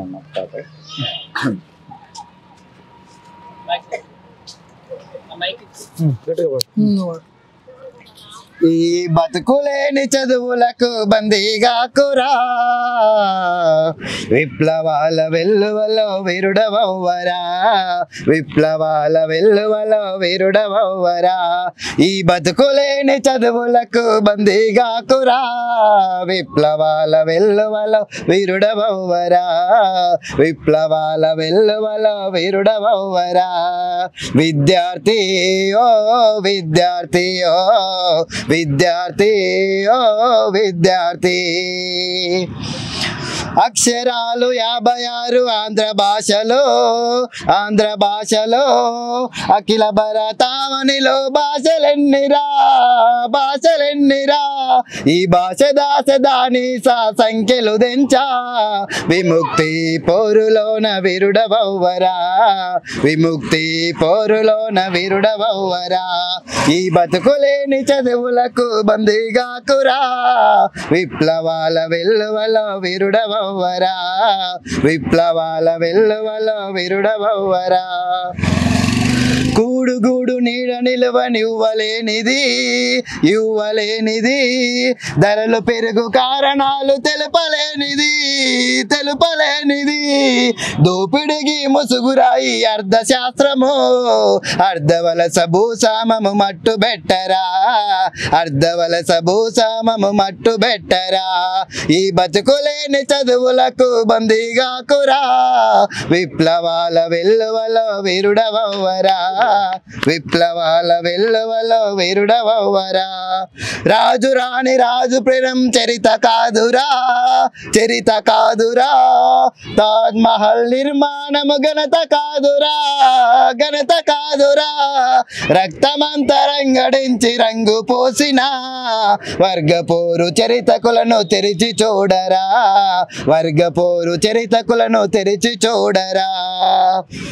కళ్ళు లేని చట్టాలను రాయబోకురా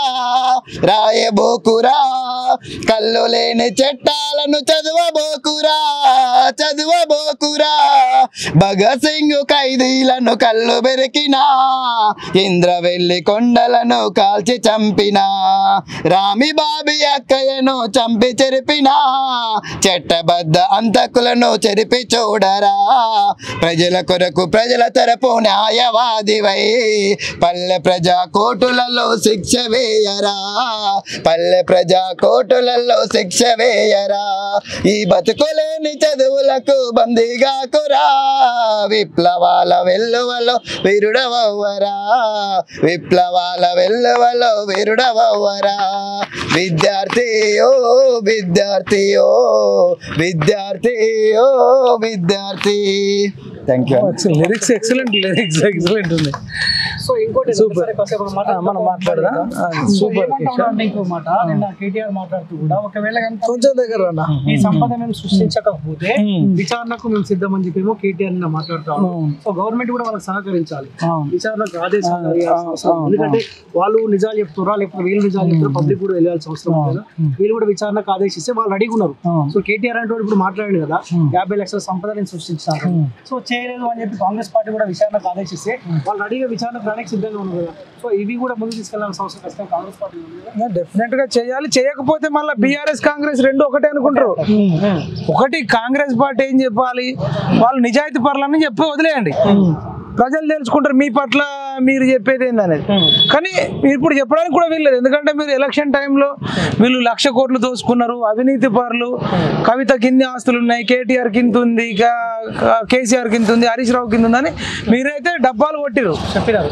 మేము కూడా చెప్పినాం, చాలా ఇన్ఫర్మేషన్ ఉంది. కాబట్టి ఇప్పుడు గెలిచిన తర్వాత మీరు సైలెంట్ గా ఉంటే మాత్రం రేపు కాంగ్రెస్ బీఆర్ఎస్ కు వచ్చే ఎంపీ ఎన్నికలలో కూడా తగిన బుద్ధి చెప్పే అవకాశం ఉంటుంది.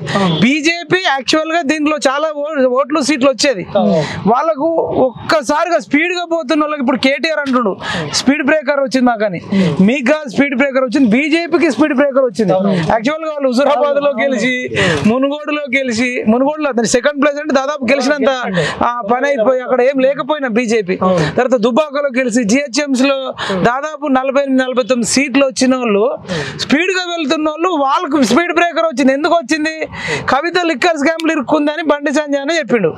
ఇరుక్కుంది, అరెస్ట్ చేయకపోతే ముద్దు పెట్టుకుంటామా, అట్లనా ఇట్లనా, లోపటేస్తాం, మొత్తం రూమ్ రెడీ ఉంది, అది రెడీ ఉంది అని చెప్పిన తర్వాత ఇక అరెస్ట్ చేస్తారు, ఆమె లోపలికి బీజేపీ పైకి లేస్తుందని ప్రజలు రెడీ ఉన్న టైంలో అవి నోటి మాటలు అయినాయి కానీ చేతలలో మాటలు కోటలు దాటినాయి, చేతలు గడప దాటలే. అవన్నీ అయితే కేసీఆర్ అయితే ఓడించినాయి.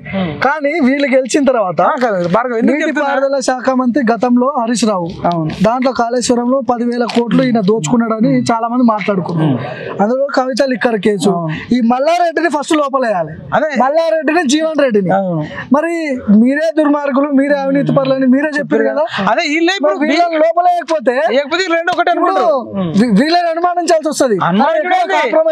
అనుమానించుడు కాదు, అందరిని కలిపి ఉరికి ఉరికి కొట్టాల్సిన రోజులు వస్తాయి. అనుమానించి సపోర్ట్ ఉండేది కాదు. ఇక ఏమిరా అంతంత మాటలు చెప్పారు. మల్లారెడ్డి రెడీగా ఉన్నాడు కాంగ్రెస్ లో పోవడానికి. ఇప్పుడు ఇట్లా డోర్లు ఇట్లా తీస్తే దూకేటట్టు ఉన్నాడు మల్లారెడ్డి ఫస్ట్ అయినే. అదే ఇప్పుడు మనం స్టోరీ ఎందుకు చెప్తున్నాం భార్గవ్ అంటే, బీజేపీ వాళ్ళు వాళ్ళ మీద యాక్షన్ తీసుకోకపోవడం వల్ల బీజేపీ బీఆర్ఎస్ రెండు ఒకటి కాబట్టి వాళ్ళు తీసుకోలేరని ప్రజలలో అనుమానం ఉండే. అది నిజమా అబద్ధమా దేవుడికి తెలుసు. నేను చెప్తా, బీజేపీ వాళ్ళని నేను ప్రెస్ క్లబ్ లో కిషన్ రెడ్డిని అడిగిన ఒక క్వశ్చన్, మీట్ ద ప్రెస్ పెట్టినప్పుడు కిషన్ రెడ్డి గారిని అడిగిన, మరి కవిత లిక్కర్ కేసు అన్నారు, కాళేశ్వరంపై 1,00,000 కోట్ల అవినీతి అన్నారు, ఏంది వీళ్ళ మీద చర్యలు తీసుకునే పవర్స్ మోడీకి అమిత్ షా కూడా లేవా అంటే, ప్రధానమంత్రి కూడా లేవా, అంత మోతుబర్లే వీళ్ళని అడిగిన. అడిగితే ఏమన్నానంటే, మిత్రమా వీళ్ళు ఒక ప్రత్యేకమైన చట్టం చేసుకున్నారు రాష్ట్రంలో, సిబిఐని లోపలికి ఎంట్రీ కాకుండా అట్లాంటివి చేసుకున్నారు కాబట్టి దుర్మార్గులను ఏం చేయలేకపోతున్నామని ఆయన లైన్ లో ఆయన చెప్పుకుని వచ్చాడు. సో ఈ వాస్తవాల సిబిఐ ఎంట్రీ కాకుండా చేసినామంట వాస్తవమే. కానీ లిక్కర్ స్కామ్ అంటే విత్ ఇన్ ద రాష్ట్రంలో జరిగితే సిబిఐ రావద్దు. కానీ కవిత లిక్కర్ స్కామ్ చేసింది ఢిల్లీలో కాబట్టి సిబిఐ వచ్చింది, ఈడీ వచ్చింది. ఆ కేసులో ఈమెకు అత్యంత సన్నిహితులైన ఆడిటర్లను కానీ పర్సనల్ లో ఉన్న వాళ్ళని పిఎలను కానీ అరెస్ట్ చేసి ఈమెను ఎందుకు అరెస్ట్ చేయాలనేది క్వశ్చన్. ఇప్పుడు విత్ ఇన్ ద స్టేట్ లో కాదు, ఈమె దొంగతనం చేసింది ఢిల్లీలో చేసింది కాబట్టి వేరే రాష్ట్రంలో అయితే చేసుకోవచ్చు. చేస్తాం అని అరెస్ట్ చేస్తామని చెప్పి చేయకపోవడం వల్ల బీజేపీ మీద అనుమానాలు వచ్చి యువత, నిరుద్యోగులు, ఉద్యోగులు, మేధావులు, జ్ఞానవేత్తలంతా కూడా ఇక బీజేపీని మనం నమ్ముకొని వేస్ట్ అని ఈ మొన్నటి ఎన్నికల్లో సెకండ్ ఆల్టర్నేటివ్ గా ఇప్పుడు బీజేపీ కాకుండా ఎవరు ఉన్నారు? ఇప్పుడు బీఎస్పీ ఉంది, బీఎస్పీకి క్యాండిడేట్లు లేరు. డిఎస్పీ ఉంది, ఇంక వాళ్ళకు క్యాండిడేట్ లేరు. షర్మిల ఉంది ఆంధ్ర, ఆమెకు కూడా నమ్మకం లేదు, తిరిగింది. కానీ కేఏపాల్ ఉన్నాడు, ఆయన కామెడీ చేస్తున్నా అనుకున్నారు. ఇక వేరే కాంగ్రెస్ మీద కూడా నమ్మకం లేదు. కాకపోతే ఉన్న ఆప్షన్లలో టిక్కు పెట్టాలి అన్నట్టు, దిక్కు లేక ఇప్పుడు ఉన్న ఆప్షన్లలో బీఆర్ఎస్ ను ఓడించాలి అంటే బీజేపీ అయినా కాంగ్రెస్ అయినా మిగతా పార్టీలు వెళ్ళాలంటే బీజేపీ బీఆర్ఎస్ కవితను అరెస్ట్ చేయకపోవడం, ఆడదాని వల్ల రాజ్యాలు కూలిపోతాయి అన్నారు కదా, ఆడదాని వల్ల బీఆర్ఎస్ బీజేపీ రెండు కూలిపోయినాయి. ఒక్క ఆడది తెలంగాణలో ఒక ఆడది రాజ్యాన్ని కూల్చిపడేసిందయ్యా. అంటే తండ్రి చాలా మందికి శత్రువులు ఎక్కడ ఉండరు భార్గవ్, గుర్తుపెట్టుకో. ప్రపంచంలో నాయకులకు ఎస్పెషల్ గా రాజకీయ నాయకులకు శత్రువులు విత్ ఇన్ ద ఇంట్లోనే ఉంటారు. అదే త్రివిక్రమ్ సినిమాలో చెప్తాడు, అరే శత్రువులు ఎక్కడ ఉండరు, మన ఇంటి పక్కనే మన కూతుర్ల రూపంలో ఉంటారు అని చెప్తారు అన్నట్టు. కొట్టుకుంటారంట కదా, అల్లుడు హరీష్, ఇటు కొడుకు కేటీఆర్. కొంతమంది ఏం చెప్తున్నారు అంటే, మన కేసీఆర్ జారి కింద పడ్డాడు కదా బాత్రూమ్ లో, దాని వెనక ఒక కొత్త స్క్రిప్ట్ ఒకటి సోషల్ మీడియాలో చూసిన నేను. కేటీఆర్ హరీష్ రావు గొడవ పడుతున్నారంట ఇద్దరు. కేటీఆర్ ఏడబడతాడా, నోరు జారిండు ప్రవళిక విషయంలో, ఇష్టం వచ్చినట్టు మాట్లాడిండు, కేటీఆర్ వల్లనే పార్టీ నాశనం అయిపోయింది, ఓడిపోయినామని హరీష్ అన్నాడంట. ఇక నా వల్ల కాదు, నా దారి నేను చూసుకుంటా అన్నాడంట. కేటీఆర్ హరీష్ రావు మీదకి పోయిందంట, మధ్యలో కేసీఆర్ వచ్చి ఆపుతుంటే ఇట్లా నెట్టినంట, నెడితే కింద పడ్డాడంట కేసీఆర్.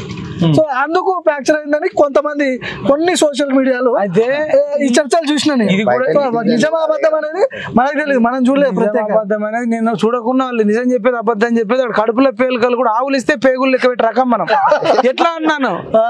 ఇది క్రియేట్ చేసింది కూడా బీఆర్ఎస్ వాళ్ళే, ఇది క్రియేట్ చేసి బీఆర్ఎస్ వాళ్ళు అటు ఇట్లా వదిలేరు అన్నట్టు. ఎందుకు చెప్తున్నాం అన్న అంటే గతంలో నరేంద్ర మోడీ గారు వరంగల్ శంషాబాద్ హైదరాబాద్ శంషాబాద్ ఎయిర్పోర్ట్ లో అడుగు పెట్టంగానే ముఖ్యమంత్రి పోయి వెల్కమ్ చెప్పాలి. వెంటనే చలిజ్వరం వచ్చింది, నిన్న చెద్దరు కప్పుకొని వదిలేరు. అంటే నరేంద్ర మోడీ శంషాబాద్ ఎయిర్పోర్ట్ లో అడుగు పెట్టంగానే తలసాని విగ్గు పెట్టుకొని ఈయన పోతాడు. ఈయనేమో చెద్దరు కప్పుకొని పడ్డాడు, ఇట్లా చూస్తాడట. వచ్చిండా పోయిండా, పోగానే వాళ్ళ జ్వరం తక్కువ అవుతుంది. అంటే అది నిజంగా జ్వరం అంటే అది చలి జ్వరం కాదు, నరేంద్ర మోడీ జ్వరం. ఇదేం కాదు అట్లా ఒకసారి కాదు 2-3 సార్లు చేసిండు. నంబర్ 1 ఇదే ఇలా కొడుకు తండ్రి తంతెల్ల మీద పోతే కొడుకు కోనెట్లోకి పోయినట్టు, లేదంటే ఆవు చేనులో మేస్తే దూడ గట్టి మీద మేదు కదా, అంతకు 2 ఆకులు ఎక్కువ కొడుకు కూతురు చదివారు. ఎట్లాను అప్పట్లో ఈయన జన్మడ ఫామ్ హౌస్ మీద డ్రోన్ ఎగిరేసినప్పుడు ఫస్ట్ ఏమో ఈ ఫామ్ హౌస్ మాదే అని బాల్కాసుమన్ అన్నాడు. మా ఒక మంత్రి గారి ఫామ్ హౌస్ మీద మీరు డ్రోన్ ఎగిరేస్తారు అన్నాడు. బాల్కాసుమన్ ఏమో కేటీఆర్ ఇరికిచ్చాడు. కేటీఆర్ బయటకు వచ్చి ఇదేంద్రా ఇట్లా ఇరికిచ్చిన 311 జీవో కింద ఉంది, 311 జీవో కింద అది కట్టవద్దు, అట్లా దానికి చాలా రూల్స్ రెగ్యులేషన్స్ ఉంటాయి. కేసు వేసిర్రు. బాల్కాసుమన్ మాటలు పట్టుకుని కేసుకు పోతే అసలు అది నాకు జన్మడ ఫామ్ హౌస్ నాదే కాదు అని చెప్పేసి అన్ని అప్పటికి ఇక ఈడీ వాళ్ళు వీళ్ళు ఎంక్వైరీ చేస్తామన్నప్పుడు ఈయనేమన్నాడు తెలుసా, చేతికో కాలుకో ఫ్రాక్చర్ అయింది అన్నట్టు. కాలా చేత ఇది కాలుకనా, కాలుకి ఇట్లా పట్టుకొని ఇగో ఇట్లా ఇట్లా నడిచి హైలైట్ అయిందంటే ఒక సైడ్ ఏమో నొప్పి ఉంది అన్నాడు, ఇంకో సైడ్ ఏమో పట్టుకున్నాడు. అక్కడ దొంగ దొరికిపోయాడు. అంటే నాకు ఈడీలు వచ్చినప్పుడు సిబిఐలు వచ్చినప్పుడు చలి జ్వరాలు వస్తాయి, కాళ్ళు. అంతేందుకు ఇంకా బెస్ట్ ఎగ్జాంపుల్ తొందరగా గుర్తుంటుంది, లిక్కర్ స్కామ్ లో ఈడీ సిబిఐ ఎంక్వైరీకి కవిత హాజరు కావాలి అనగానే చలి జ్వరం అని చెప్పేసింది. చలి జ్వరం అని చెప్పింది కదా, మళ్ళీ 3 రోజులు టైం ఇచ్చారు. ఈ అమ్మాయి చలి జ్వరం అంటే 2-3 రోజులకి తగ్గదు కదా, ప్రాబ్లం అయ్యేటట్టుందని చెప్పి ఆమె కూడా నడుమిరిగింది అన్నదా, కాలో చేతు మొత్తానికి చేతి డ్యామేజ్ అయిందని పట్టు కట్టి చేతు అంటే మళ్ళీ 4 రోజుల దాకా ఇబ్బంది ఉండదు కదా. అవును, ఇదంతా స్టోరీ ఎందుకు చెప్తున్నావు మైపాలన్న అంటే వీళ్ళ గత చరిత్ర అంతా పచ్చి అబద్ధాలు. గతంలో జ్వరాలు దొంగ జ్వరాలే, గతంలో చేతులు కాళ్ళు ఇరిగినాయి అనేది దొంగయే, ఇప్పుడు కూడా తొంటి ఇరిగింది అనేది దొంగనే. ఎందుకంటే ఎన్నికల్లో ఓడిపోగానే ఇరిగిపోతుందా. సర్జరీ కూడా చేసారు సర్జరీ యశోద హాస్పిటల్లో కేటీఆర్ వాటాలు ఉన్నాయి కదా, హాస్పిటల్ అందే, కాలు అయినదే, తొంటి అయినదే, ఇరిగింది అయినదే, కొడుకు అయిన మనిషి, అల్లుడు అయిన మనిషి, కూతురు వాళ్ళే. ఈ హాస్పిటల్లో డాక్టర్లు కూడా వాళ్ళు వెళ్ళే. అసలు యశోద హాస్పిటల్ ఎవరు నమ్ముతారన్నా? నీ కరోనా టైంలో ఒక కరోనా పేషెంట్ పోతే రోజుకు ₹1,00,000 బిల్లు వేసిర్రన్నా, 20 రోజులకు 20 లక్షలు వేసిర్రు. నువ్వు నీతి నిజాయితీ పరుడు అయితే, నువ్వు చెప్పినట్టు 50 లక్షల కోట్ల సంపద సృష్టించినోడు అయితే, పేదరికాన్ని పోగొట్టినోడు అయితే, హాస్పిటల్ డెవలప్ చేసినోడు అయితే గాంధీ హాస్పిటల్కి రావాలి. చెప్పిండు కదా గతంలో నంబర్ 1 తెలంగాణలో హాస్పిటల్ సృష్టించింది నేను. గవర్నమెంట్ హాస్పిటల్ ఎక్కడికి పోయినా అద్భుతమైతే మరి మామని ఎందుకు జాయిన్ చేయాలి? పోవాలా, ఉస్మానియాలో పోవాలి కదా. అవును, అద్భుతమైతే మామని ఎందుకు జాయిన్ చేయలే? ఇదంతా స్టోరీ ఎందుకు చెప్తున్నామంటే ఇది ఒక దొంగల ముఠ. దండుపాలెం బ్యాచ్ అని నేను ఒక సినిమా చూసిన. ఆ దండుపాలెం సినిమాలో వాళ్ళు 2-3 ఆడోళ్ళు 2-3 మగవాళ్ళు ఉంటారు, గాడిద ఉంటది. వీళ్ళు ఏంటంటే బయట టెంట్లు వేసుకొని ఉంటారు, ఇట్లా డోర్ కొడతారు. డోర్ కొట్టేసి ఎప్పుడనంటే ఇట్లా వెళ్తారు అన్నట్టు, వేటకి వెళ్తారు అన్నట్టు. ఒక ఆడమని ఫస్ట్ పంపిస్తారు, అమ్మ ఆకలి అవుతుందమ్మా, కొన్ని మంచినీళ్ళు ఇవ్వండి అమ్మా, ధూపు అవుతుందమ్మా అని చెప్పేసి ఇట్లా డోర్ కొడతారు.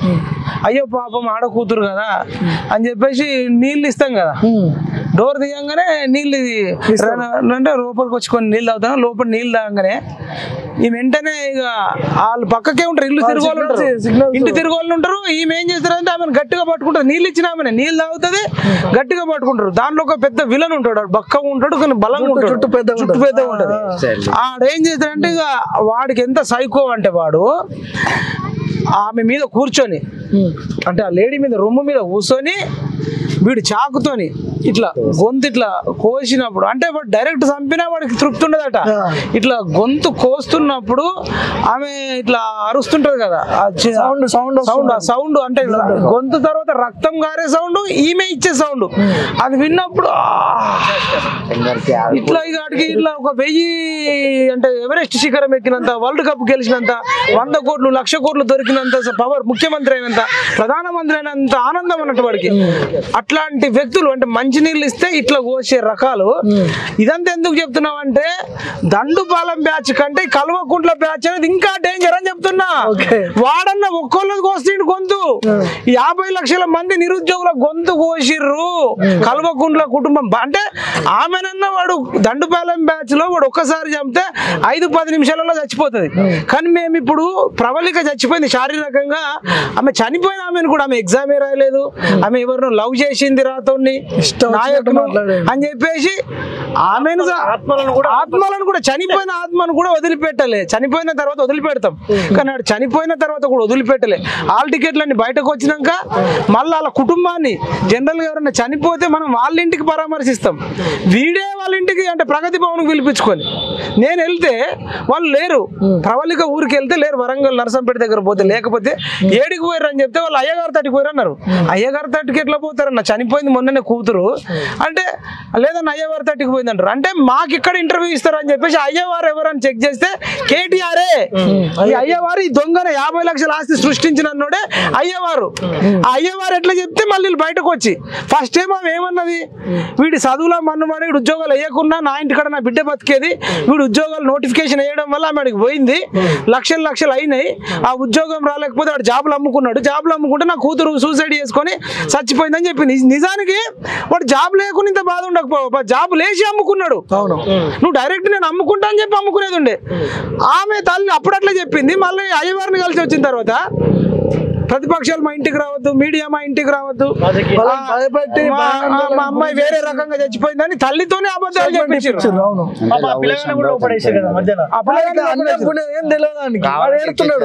వాడు నన్ను ఇరికిస్తున్నాడు. ఇప్పుడు కవిత గాని కేటీఆర్ గాని ఇంకా మొగోళ్ళు అయినా ఆడోళ్ళు అయినా వయసులో ఉన్నప్పుడు ఎవరితోనన్నా అబ్బాయిలతో అమ్మాయిలతో సాధారణంగా మాట్లాడతాం. వ్యక్తిగతం అదే డీసీపీ వెంకటేశ్వర ఎట్లా చెప్తాడు, కేటీఆర్ ఎట్లా చెప్తాడు అంటే వాడి ఇళ్ళల్లో చెప్తలేడు. మరి ఇప్పుడు కేటీఆర్ కూడా రఘుల్ ప్రీత్ సింగ్ తో ఉన్నాయని ఒక ఆరోపణలు ఉన్నాయి. మరి డీసీపీ వెంకటేశ్వర్లు ఎందుకు చెప్పలే? నువ్వు అంటే పేద బిడ్డల మీద బట్టగాల్చి మీద పడేస్తావు. అంటే ఆయన హరీష్ రావు మనిషి అని కొంతమంది అంటున్నారు. ఈ డీసీపీ వెంకటేశ్వర్లు అనే వ్యక్తి హరీష్ రావు మనిషి మీడియా మీద కూడా కొంత దురుసుగా మాట్లాడింది. కూడా కేసులు పెడతారు. మీడియా ఎవరైతే సోషల్ మీడియాలో ఇప్పుడు మనలాంటి వాళ్ళు ఎక్కువ మాట్లాడుతుంటారో, ప్రభుత్వ అరాచకాలను బయట పెడుతుంటారో, ఒక సిచ్యువేషన్ లో నేను అక్కడికి పోయినప్పుడు V6 మిత్రుడు ఉంటారు రిపోర్టర్, ఆయన ఏదో మాట్లాడితే నిన్ను కూడా లోపలేస్తే ఎక్కువ మాట్లాడతారు. మీడియా అయితే ఏంది నువ్వు? మీడియా అయితే ఫోర్త్ పిల్లర్ అన్నా. Media is fourth pillar of democracy. ఆ మాత్రం తెలియదా? మీడియాకు ఫ్రీడమ్ ఆఫ్ స్పీచ్ ఉండదా? మీడియా ఎవరిదైనా బాధితుల వాయిస్ తీసుకోవద్దా? అంటే అంత అరాచకంగా నడిచింది. అయితే స్టోరీ పాయింట్ కొద్దాం. వీళ్ళిద్దరు కొట్టుకొని కేసీఆర్ కింద పడ్డాడు అనేది అబద్ధము. అది క్రియేట్ చేసిందే వాళ్ళు. వీళ్ళంతా ఇప్పుడు దండుపాలెం బ్యాచ్ లా గొడవలు ఉంటాయా, డిఫరెన్సెస్ ఉంటాయా? దండుపాలెం బ్యాచ్ అంతా ఒకటే అబ్బా.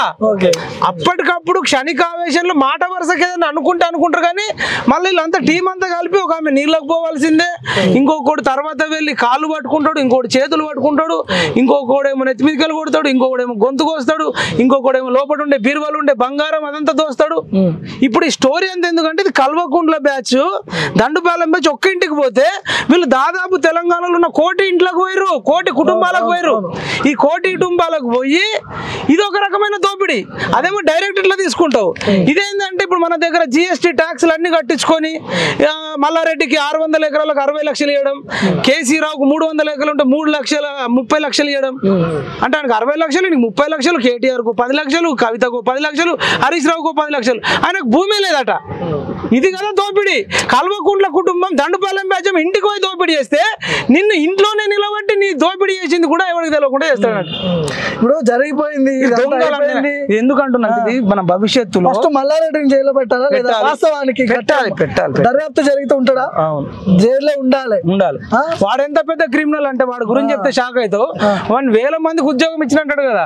ఈ లెక్చరర్లకు వాళ్ళకి 40,000 జీతం అని రాస్తాడట. 40,000 ఆయన అకౌంట్ లో కొడతాడు, లెక్చరర్ అకౌంట్ లో. అట్లా కొన్ని వేల మందికి కొడతాడు. మళ్ళీ ఈ లెక్చరర్ ఎవరైతే ఇప్పుడు కేశవ్ అనుకో, ఈయన మళ్ళీ ఏటీఎంకి పోయి 20,000 డ్రా చేసి మళ్ళీ క్యాష్ ఇచ్చి రావాలన్నట. అంటే ఈయనకి ఇచ్చేది 20,000 కానీ లెక్కలలో రాసేది 45,000. అట్లా ప్రతిదీ కూడా ఇన్కమ్ ట్యాక్స్ దొరకకుండా ఈడీకి దొరకకుండా చేస్తున్న క్రిమినల్. అట్లాంటి ఎన్నో ఉన్నాయి. నేను గ్రౌండ్ లోకి తిరిగితే వాడంత భూబకాసురుడు, వాడు కమెడియన్ అంటాం కానీ జెమినీ సినిమా ఉండే గతంలో, వాడు జెమినీ సినిమాలో కోయ్ హై అంటుండే, వాడు చేసే విలన్ కాదు వాడు చంపుతుండే. అవునా కదా? అట్లా ఆ గతంలో కొన్ని కామెడీ చేస్తూ విలన్లు ఉంటుండే. ఆ రకమైన విలనే మల్లారెడ్డి. వాడు పాలమ్మి పూలమ్మి ఎదగలే. పాలమ్మేటోళ్లను పూలమ్మేటోళ్లను పేదవాళ్ళను కొట్టి బెదిరించి దౌర్జన్యం చేసి భూములు కబ్జాలు చేసి ఎదిగిండన్నా. వాడు బోర్వేలు వేయలేడు, పేదల వాళ్ళ గుండెల్లో బోర్వేలు వేసిండు. నిన్న పేపర్లో వచ్చాను కూడా, నైమిషారెడ్డి సీఎం కూతురు భూమిని భూమికి ఎసరు పెట్టిండట. రేవంత్ రెడ్డి కూతురు భూమికి ఎసరు పెట్టిండంట. అంటే రేవంత్ రెడ్డి ప్రతిపక్ష నాయకుడు పీసీసీగా ఉన్న వాళ్ళ కూతురు భూమికే దిక్కు లేదంటే తెలంగాణ రాష్ట్రంలో వీళ్ళు 9 ఏళ్ల నరలో వీళ్ళు ఎంత అరాచకాలు చేసి ఉంటారో ఒకసారి ఊహించుకో. నీకు ఎక్కడ భూములు లేవు ఇప్పుడు తెలంగాణలో, ముఖ్యంగా హైదరాబాద్ ఆ సరౌండింగ్ లో ఔటర్ రింగ్ రోడ్ భూములలో వీళ్ళే ఉన్నాయి మొత్తం, వేరే వాళ్ళు ఎవరు లేవు అక్కడ. ఎవడి లేవు ఆస్తులన్నీ. ఇప్పుడు 50 లక్షల కోట్లు ఇప్పుడు చెప్పింది కరెక్ట్ కానీ వీళ్ళకు ఇప్పుడు మల్లారెడ్డి అన్నాడు 600 ఎకరాలు ఉంది అన్నాడు. వాడు ఎకరం ₹1 కోటి వేసుకున్న 600 కోట్లు కదా. కానీ హైదరాబాద్ చూడు ఎకరం ₹1 కోటి లేదు, దాదాపు 10 కోట్లు అని ఉంటది. అంటే ఇప్పుడు 6,000 కోట్ల రూపాయల ఆస్తి వీడుకుంది. ఇంకా నేను అనేది 10 కోట్లు కాదు, ఒక దగ్గర ప్రైమ్ లొకేషన్లు ఉన్న దగ్గర 50 కోట్లు 100 కోట్లు ఉన్నది కూడా ఉంది. అంటే ఈ బీఆర్ఎస్ ఎమ్మెల్యేలు బీఆర్ఎస్ యొక్క బినామీలు తీస్తే 50 లక్షల కోట్ల ఆస్తులు అయితే తప్ప ఇక్కడ ఉన్నోడికి ఎవరికి లేదనేది నా అభిప్రాయం. ఇప్పుడు ఏం చేస్తే బాగుంటుంది అన్న? కోట్లు తెలంగాణ సంపద చెప్తా ఉన్నాడు, మన సంపద వాళ్ళ కనుసంధానంలో అది. ఇప్పుడు శ్వేతపత్రం అని విడుదల చేసింది కదా. శ్వేతపత్రం అంటే అది కష్టార్జితం అన్నట్టు కరెక్టే. శ్వేతపత్రం కానీ తెలంగాణ ప్రజల స్వేదం. స్వేదము మనది, పత్రాలు డబ్బులు అన్ని వాళ్లకు. ఇది చెప్పేది కరెక్టే కానీ మనం అర్థం చేసుకోవాలన్నట్టు.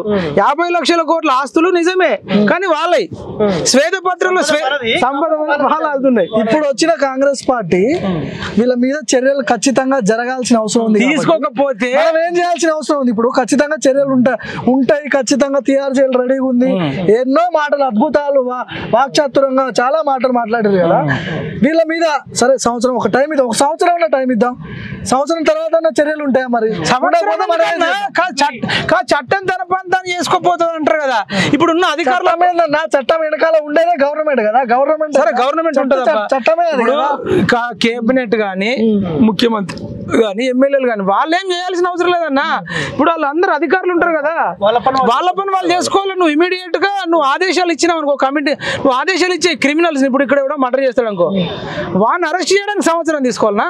మల్లారెడ్డి వచ్చి కాళ్ళు పట్టుకుంటాడు, రేవంత్ రెడ్డి కాళ్ళ మీద పడతాడు, పడతాడు పడితే అంటాడు. ఇప్పుడు పడ్డట్టే వదిలేస్తే పడితే వదిలేసినట్టే, వదిలేస్తే మళ్ళీ వీళ్ళ భరతం పడతారు ఎంపీ ఎలక్షన్. అదే అంటున్నా. ఎంక్వైరీకి ఆదేశించకపోతే రేవంత్ రెడ్డి ఫెయిల్ అయినట్టు, ఎందుకంటే కేటీఆర్ సిద్ధంగా ఉన్నా అంటున్నాను, విచారణకు రెడీ. మరి వాడు అంతా ఇప్పుడు మేకపోతు గాంభీర్యం చూసి అహంకారం ఇంకా మదం అనగాలి అంటే మీరు ప్రతిదీ పగడ్బందీగా తీసుకొని అంతెందుకన్నా. నేరెళ్లలో హరీష్ ఉన్నాడు, మీరు ఇద్దరు ఇంటర్వ్యూ చేసిండు. ఫస్ట్ ఆఫ్ ఆల్ నేరెళ్ల బాధితులను థర్డ్ డిగ్రీ ఇచ్చి కొట్టింది ఎవడు?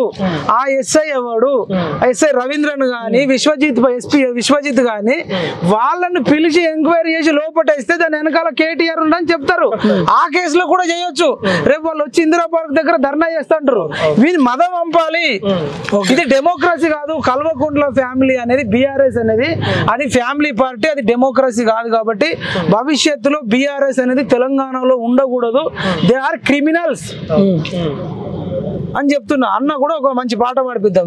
ఏం చెప్తావు చివరిగా? ఇప్పుడు ఎట్లాంటి దర్యాప్తు జరగాల్సిన అవసరం ఉంది? ఆల్రెడీ కుంభకోణం 1,00,000 కోట్లకు పైగా, ఒక్క నిమిషం, 1,00,000 కోట్లకు పైగా కుంభకోణం జరిగింది కాళేశ్వరంలో.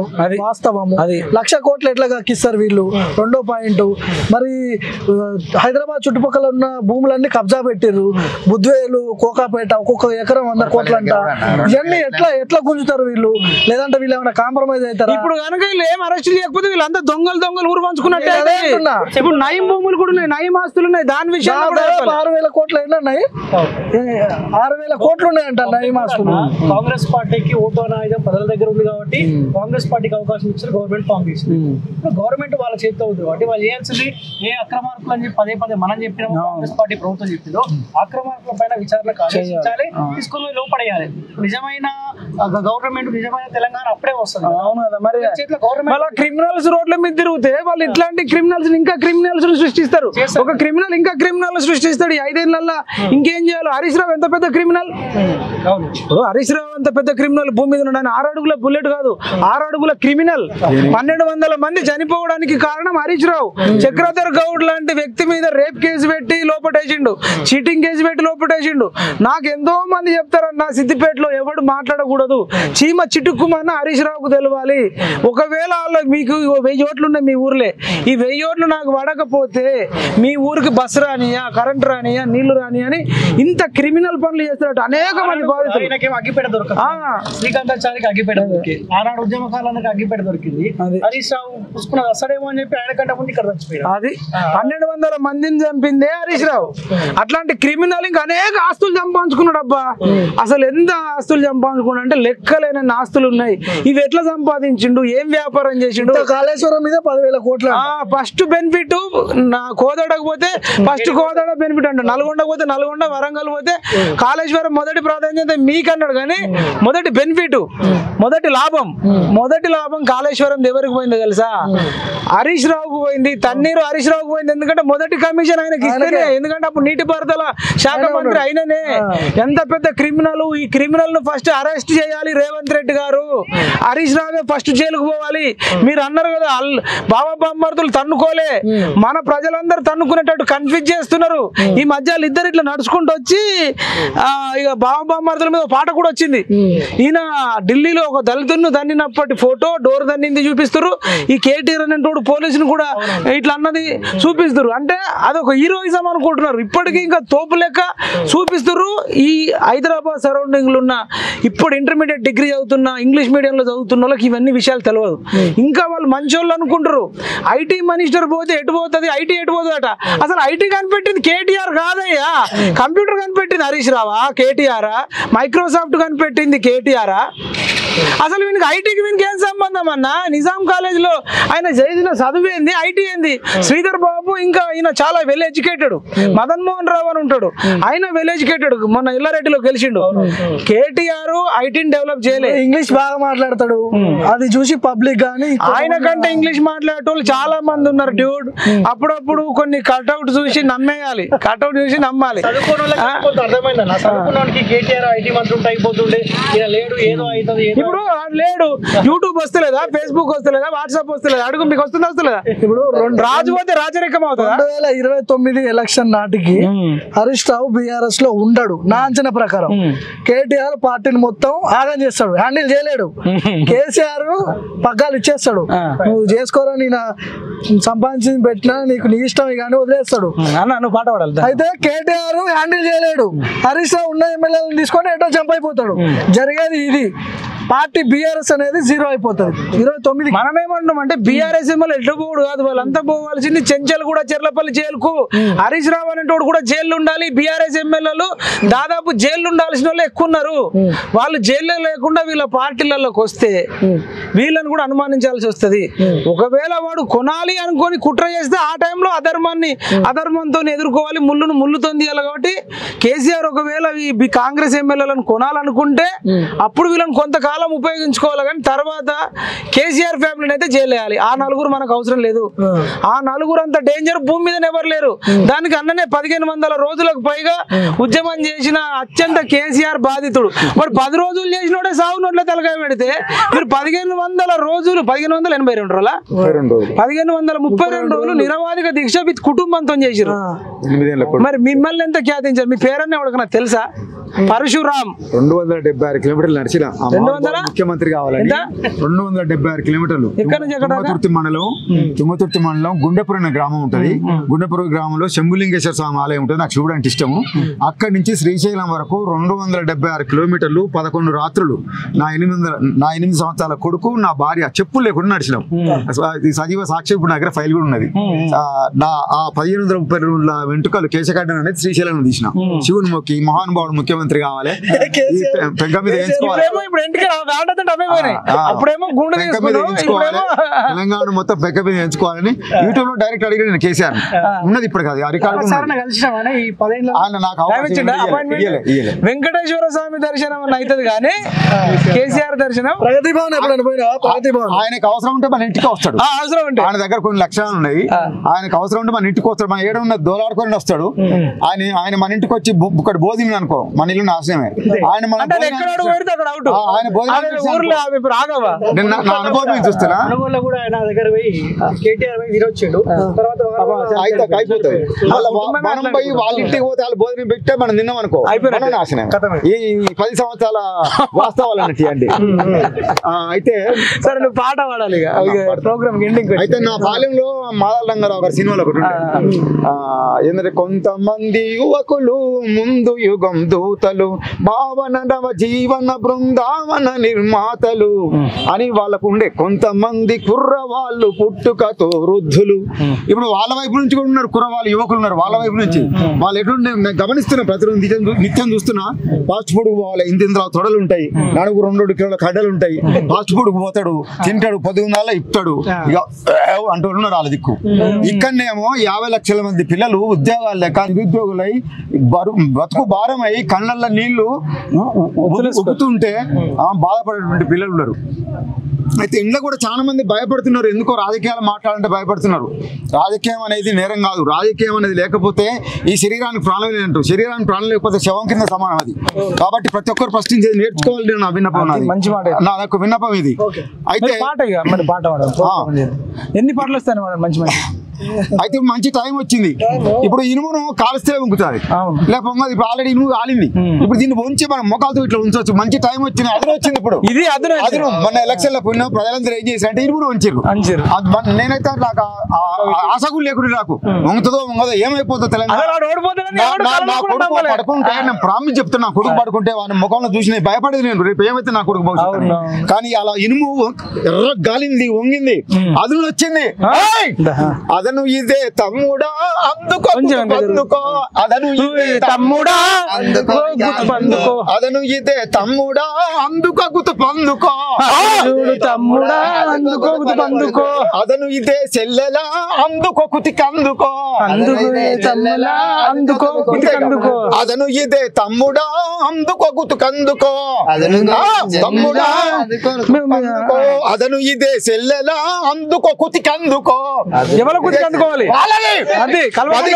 పల్లెలన్నీ ప్రశ్నలేస్తా ఉన్నాయి, 10 జిల్లాల పల్లెలన్నీ ప్రశ్నలేస్తా ఉన్నాయి, 10 జిల్లాల పల్లెలన్నీ ప్రశ్నలేస్తా ఉన్నాయి, 10 జిల్లాల పల్లెలన్నీ ప్రశ్నలేస్తా ఉన్నాయి. అదను ఇదే తమ్ముడా అందుకో గుతు పందుకో, అదను ఇదే తమ్ముడా అందుకో గుతు పందుకో, అదను ఇదే చెల్లెలా అందుకో కుతికి అందుకో, అదను ఇదే చెల్లెలా అందుకో కుతికి అందుకో. నేరల్లా దళిత బిడ్డ ప్రశ్నలేస్తా ఉన్నాడు, నేరెల్లా దళిత బిడ్డ ప్రశ్నలేస్తా ఉన్నాడు, నేరెల్లా దళిత బిడ్డ గుండె బరువు చూడరా, నేరెల్లా దళిత బిడ్డ గుండె బరువు చూడరా, అదను ఇదే తమ్ముడా అందుకో కుతికందుకో, అదను ఇదే చెమ్ముడా అందుకో కుతికందుకో, అదను ఇదే చెల్లెలా అందుకో కుతికందుకో, అదను ఇదే చెల్లెలా అందుకో కుతికందుకో. మాది గోళ్ళ ఆరె కత్తి ఓర చూపు చూస్తుంది, మాది గోళ్ళ కత్తి కోర చూపు చూస్తుంది, మాది గోళ్ళ ఆరె కత్తి ఓర చూపు చూస్తుంది, మాది గొల్ల ఓర కత్తి ఓర చూపు చూస్తుంది, అదను ఇదే తమ్ముడా అందుకో కుతికందుకో, అదను ఇదే తమ్ముడా అందుకో కుతికందుకో, అదను ఇదే చెల్లెలా అందుకో గుతు పందుకో, అది నీదే చెల్లెలా అందుకో అందుకో. గౌడన్నల ముంద కొడవలు ఎదురు చూస్తా ఉన్నది, గౌడన్నల ముందే గొడవలు ఎదురు చూస్తా ఉన్నది. అదను ఇదే తమ్ముడా అందుకో కుతికందుకో, అదను ఇదే తమ్ముడా అందుకో కుతికందుకో, అదను ఇదే అన్నయ్య అందుకో కుతికందుకో, అదను ఇదే అన్నయ్య అందుకో కుతికందుకో, రేవంతు అన్నయ్య అందుకో కుతికందుకో, రేవంతు అన్నయ్య అందుకో కుతికందుకో, సీతక్క అక్కయో అందుకో కుతి పందుకో, సీతక్క అక్కయ్య అందుకో కుతి పందుకో. ఇప్పుడు గనుక ఆ పాము చచ్చిందని మనం పుసుకుని నమ్మితే మనం పప్పుల కాళేశ్వరం అవుతాం. అది పాము చాలా ప్రమాదంలో లేనటువంటి విషపూరితమైన పాము, ఆ కల్వకుంట్ల పాము. ఆ పామును తెలంగాణ పుట్టింది. పవిత్రమైన తెలంగాణ ఉద్యమాన్ని వాళ్ళ కుటుంబ స్వార్థం కోసం పవిత్రమైన ఉద్యమాన్ని నీరు గార్చి ప్రజలందరి గుండెల్లో ఒక విషపు అదెంతో 10 సంవత్సరాల కాలం నిజంగా మన జీవితంలో ఒక దుర్మార్గమైన కాలం.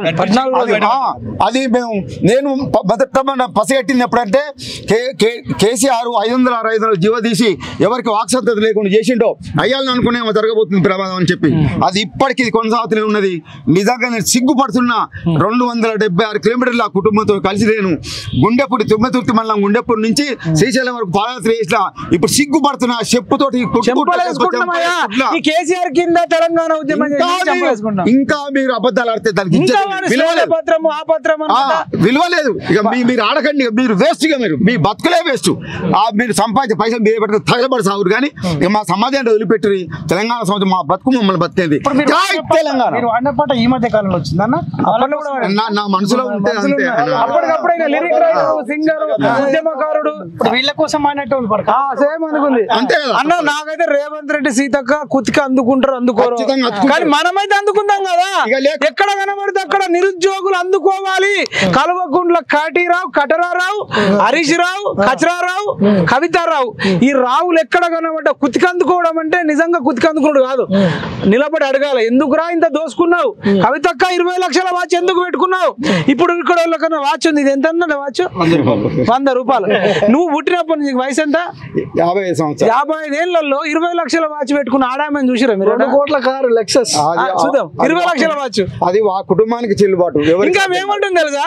చెమటోడ్చిన కష్టపడ్డా మీరు కూడా కష్టపడితే సంపాదిస్తారంటుంది. నీ వాచ్ ఎంత ధర? 700. ఈమె 700, నేను 100, ఆమె 20 లక్షలు. అంటే ఏందంటే కష్టపడి సంపాదించిన వాళ్ళు అంతా లగ్జరీస్ కొనరు. ఏంటంటే నాకు బ్యూటీ పార్లర్ ఉంది, నాకు ఉండడానికి సొంత ఇల్లు లేదు, కిరాయి ఇంట్లో ఉన్నాను. అది బుర్జ్ ఖలీఫాలు ఉంది ఫ్లాట్. మళ్ళీ అది నేను ఒక్కడే ఎక్కువ మాట్లాడాను. నేను మిమ్మల్ని సిగ్గుపడుతున్నా. నేను మీ గురించి ఉద్యమం చేసిన సిగ్గుపడుతున్నా. నా సిగ్గు తలదించుకుంటున్నా. మీరు ఎంత అమాయకులు అంటే మీరు ఏదో ఊహించుకుంటారు. మీరు ఎక్కడో పైన దిగొచ్చినట్టుగా మీరు ఇంకొక 1000 ఏళ్ళు బతారు, 15 మరణమే లేదన్నట్టు అన్నట్టుగా ఫీల్ అవుతారు. మీ తప్పు చాలా పొరపాటు. ఇప్పటికే సమాజంలో మిమ్మల్ని చూసి అసహించుకుంటుంది సమాజం. ఎవడంటే మీ ఎంబడి ఉండడు. నేను చెప్పిన ఇంతకుముందు ఈ బ్యాచ్ ఇంత తొడలు, 2 కిలోల కండలు, ఆ ఫాస్ట్ ఫుడ్, ఇక వీళ్ళు తప్ప మీ వైపు నిజమైన విఘ్నులు లేరు. ఒక టీచర్ చెప్తున్నా, నాకే మీరు ఎదురైతే మిమ్మల్ని గోడ కుర్చీ చేయిస్తలేరు. ఇది కరెక్ట్ కాదు, ఈ విధానం కరెక్ట్ కాదు, ఈ విధానం కరెక్ట్ కాదు. మీ మనసులు మార్చుకోవాలి. ఇకనైనా సమాజం కొరకు మీ చేసి జీతం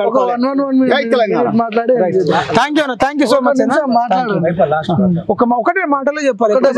ఒకటే ఈ పాలకులు అందరు కాదు, మీ అందరికి ఆర్టికల్ రాజ్యాంగంలో 31 ఆర్టికల్ ఉంది. మనకి ఎక్సెస్ ఆఫ్ ఉన్న ఆస్తులు కానీ, భూములు కానీ, డబ్బులు కానీ గుంజుకోవచ్చని రాజ్యాంగం ఉంది. మీ వల్ల అవుతుందా కాదా కాకుంటే నిరుద్యోగుల నుంచి ఒక పొలిటికల్ పార్టీ వస్తుంది, మీకు గుంజడానికి వస్తున్నామని చెప్తున్నాం. మీరందరూ రెడీ ఉండాలి. ఈ పాము దొంగ పాములు అందరూ రెడీ ఉండాలని చెప్తున్నా. 31 ఆర్టికల్ ఇంప్లిమెంట్ చేయండి. ఎందుకు గుంజుకోలేరు? వాళ్ళకి జైలుకి వెళ్ళాల్సిన అవసరం లేదు. డబ్బులు గుంజుకునే వాళ్ళు ఆల్రెడీ చచ్చిపోతారు. Right, thank you so much. Last Keshav ఒక చిన్న పాట పడితే 2 minutes లో అది పాట పాడి ఫినిష్ చేసి మన తెలంగాణ రాష్ట్రం ఏంటంటే సంపద అంతా కూడా దోచుకొని ఎక్కడ పెడుతున్నారు, మళ్ళీ ఎలా దాచి పెడుతున్నారు అని కూడా తెలియదు. ఒక చిన్న పాటలోన ఓ స్వతంత్ర భారతమా నా స్వరాజ దేశమా కష్టాలు కన్నీలు చివరకు మిగిలాయా సిరి సంపదలు కలిగిన తల్లని అందరూ అంటున్నారమ్మా ఎక్కడ దాచారో మరి ఏమి చేశారో ఎక్కడ దాచారో మరి ఏమి చేశారో 180% మంది నిరుపేదలుగా బతుకుతున్నారు 120% మంది ధనవంతులుగా బతుకుతున్నారు 180% మంది నిరుపేదలుగా బతుకుతున్నారు 120% మంది ధనవంతులుగా బతుకుతున్నారు కుళ్ళిన శవాల కుంపటిలోన కులుకుతున్నారు ఎందరో మేడలు మిద్దెలు దాటుతూ బతుకుతున్నారు కొందరు ఓ స్వతంత్ర భారతమా నా స్వరాజ దేశమా ఓ స్వతంత్ర భారతమా నా స్వరాజ దేశమా సూపర్ ఒక్కొక్క నిమిషంలో చెప్పండి చేద్దాం మీరు చెప్పండి నా అభిప్రాయం చెప్తున్నా నేను సరే కొట్లాడినాము కల్వకుంట్ల కుటుంబం మొత్తం ఆగమైపోయింది బీఆర్ఎస్ పార్టీని నిరుద్యోగులు ప్రజలు బుద్ధి చెప్పారు అయిపోయింది ఒక చాప్టర్ అయితే క్లోజ్ అయిపోయింది సో రెండో స్టెప్ ఏం తీసుకోవాలి కాంగ్రెస్ పార్టీని నమ్మి చాలా మంది కొన్ని లక్షల మంది ప్రజలు ఓట్లేసారు సో ఓట్లేసినందుకు వాళ్ళకి చర్యకి ప్రతిచర్య ఉండాలి ఇంత దోచుకొని తిన్నారు కదా కాళేశ్వరం మీద 1,00,000 కోట్లకు పైగా అప్పు చేసారు కదా దోచుకుర్రు కదా లిక్కర్ కేసు ఏమైంది సో ఈ భూములు రియల్ ఎస్టేట్ మాఫియా ఏమైంది ధరణి ఎవరి చేతుల్లో ఉంది కేటీఆర్ చేతుల్లో ధరణి కేటీఆర్ బినామీ చేతుల్లో ధరణి ఉంది వీటన్నిటి మీద చర్యలు జరిగితేనే మరొకసారి కాంగ్రెస్ పార్టీని ప్రజలు నమ్ముతారు ఒకవేళ జరగలేదనుకో లాలూచి పడ్డరనుకో కాంప్రమైజ్ అయ్యారనుకో మళ్ళీ ఇదే గతి ఇదే నిరుద్యోగులు ఇదే ప్రజలు 2029లో కాంగ్రెస్ పార్టీని కనుమరుగు చేసే అవకాశాలు 100% ఉంటాయి ఇలా ఇదే ఛానల్లో పనిచేస్తున్న మాలాంటి ఛానల్ కూడా ఖచ్చితంగా పోరాటం అధికార పార్టీ మీద పోరాటం కొనసాగుతుంది ఖచ్చితంగా మీరు ఏదైతే అన్నారో వాటి మీద చర్యలు తీసుకోవాలి అప్పుడే మిమ్మల్ని నమ్ముతారు బీజేపీ వాళ్ళని కూడా చెప్తున్నా ముఖ్యంగా బీజేపీ వాళ్ళు కవిత లిక్కర్ కేసు విషయంలో ఖచ్చితంగా చర్యలు తీసుకోవాలి ఇప్పుడు ఆ సిచ్యువేషన్ రావాలి కొంత మిమ్మల్ని నమ్మక అవకాశం ఉంటుంది అధికారం రాకపోయినా ప్రతిపక్ష హోదా అయినా మీకు ఉంటుంది వీళ్ళని అరెస్ట్ చేస్తే లేకపోతే రెండు పార్టీలు కూడా కనుమరుగు అయిపోయే అవకాశాలు ఉంటాయి కాబట్టి సో తెలంగాణ ప్రజల తరపున నేను మాట్లాడుతున్నా మీ వర్షం చెప్పు లాస్ట్ నేను కూడా ఒక మాట చెప్తా ఉన్నా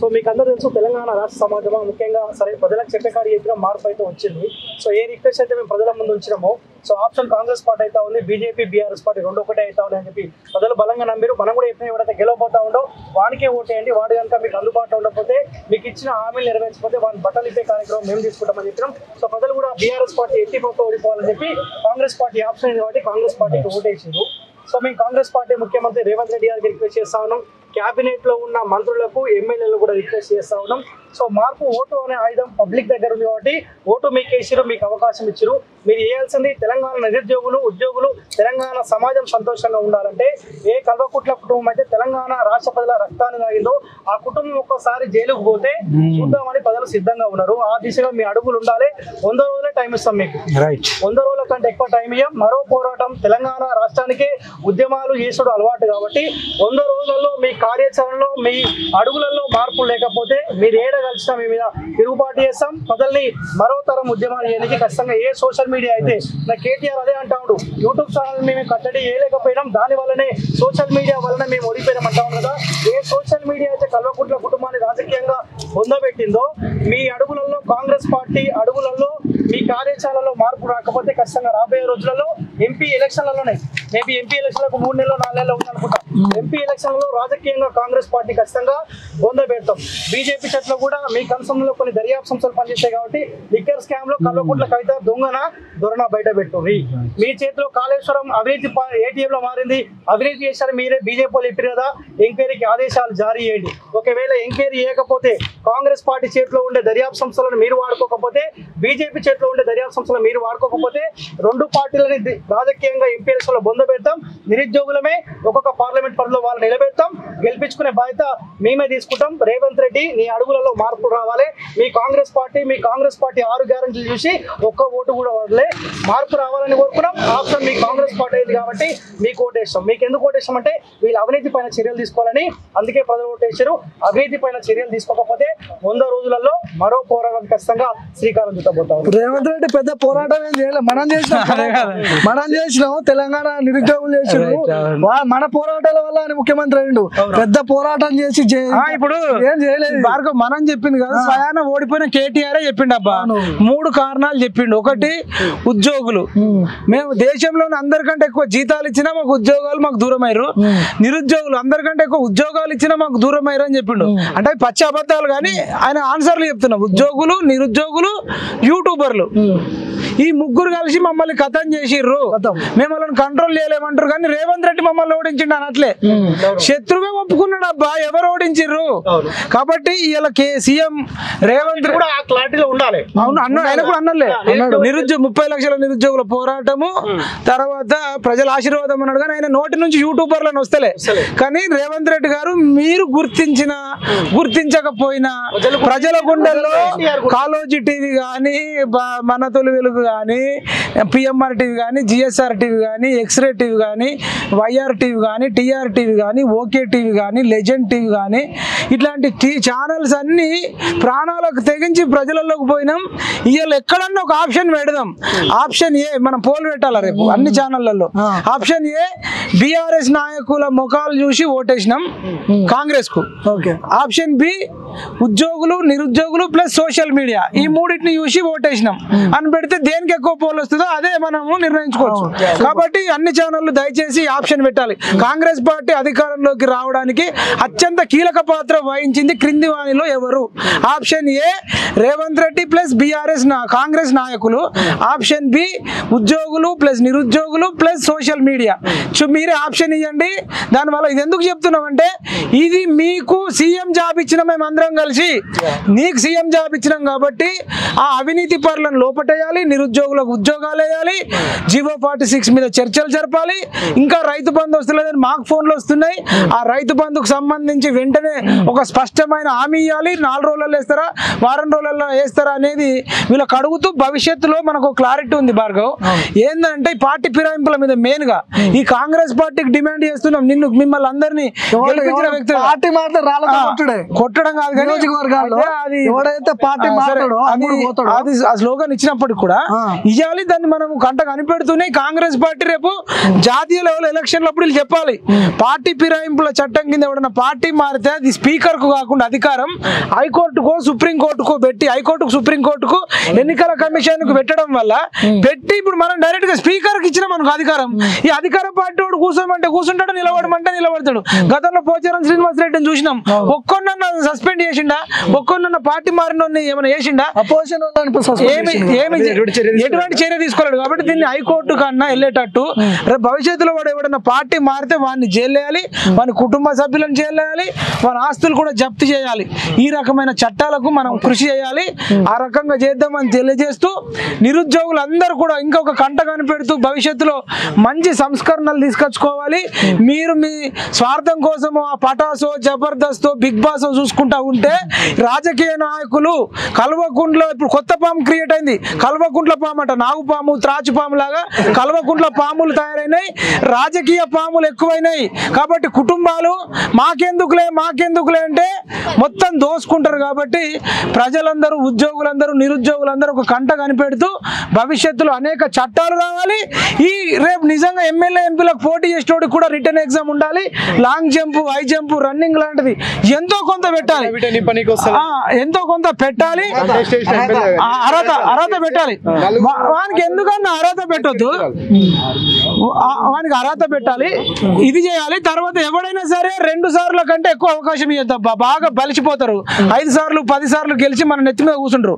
కాబట్టి ఒక అభ్యర్థి, ఇప్పుడు భార్గవ్ ఉన్నావు, నువ్వు ఎక్కడైనా పోటీ చేస్తే గెలిచినావు అనుకో, ఒకసారి గెలిచినావు, ఒకసారి ఓడిపోయినావు అనుకో, సరే ఓడిపోయినా నువ్వు మళ్ళీ ఛాన్స్ ఇచ్చినాం కదా, కానీ 2 సార్లు గెలిచినోడికి మాత్రం ఇక 3వసారి ఇవ్వాల్సిన అవసరం లేదు. ఎందుకంటే సమాజంలో చాలా మంది మంచోళ్ళు ఉన్నాం.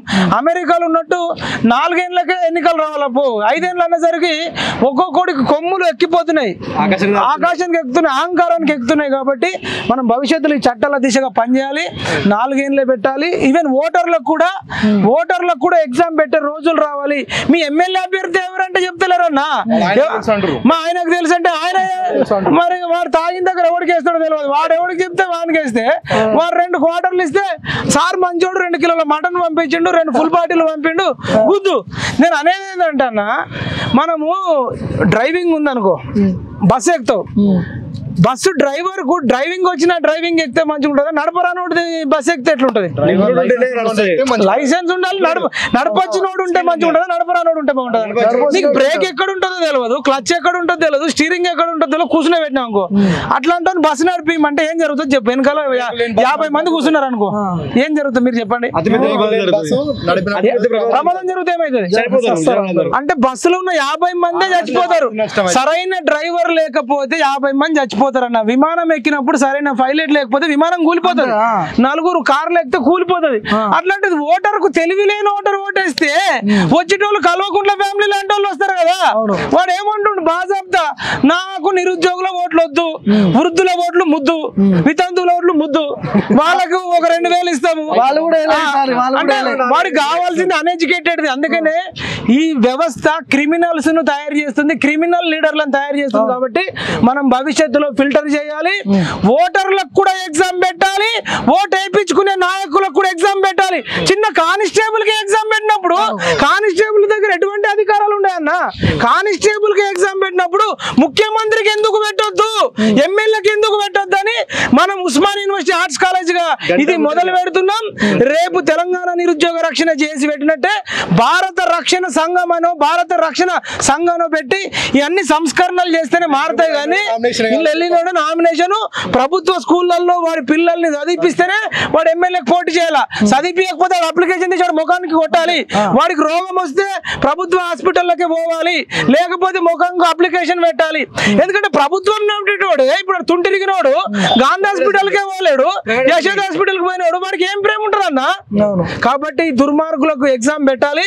పెడితే ఏమైందంటే అంత ఓడిపోతారు, అంత డిస్క్వాలిఫై అవుతారు, మంచోళ్ళు నిజాయితీ పరులు వస్తారు.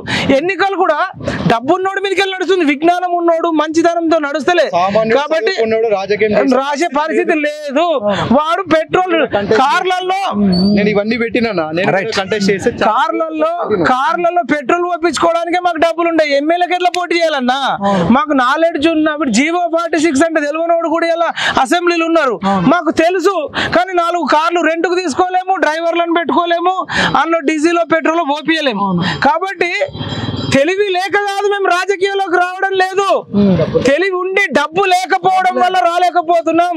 ఇవాళ ముఖ్యమంత్రి కొడుకు వాడు వచ్చి ఫోజులయ్యా, ఈ మహేష్ బాబు లేక శ్రీమంతుడు సినిమాలో భరతన సినిమాలో ఇచ్చినట్టు డైలాగులు, ఈ అమ్మాయి స్పెట్స్ పెట్టి అటు ఐటీ మంత్రి రామయ్య వస్తున్నాడు, భీమయ్య వస్తున్నాడు, రాముడట ఇట్లా శ్రీరామచంద్రుడు చంద్రుడు.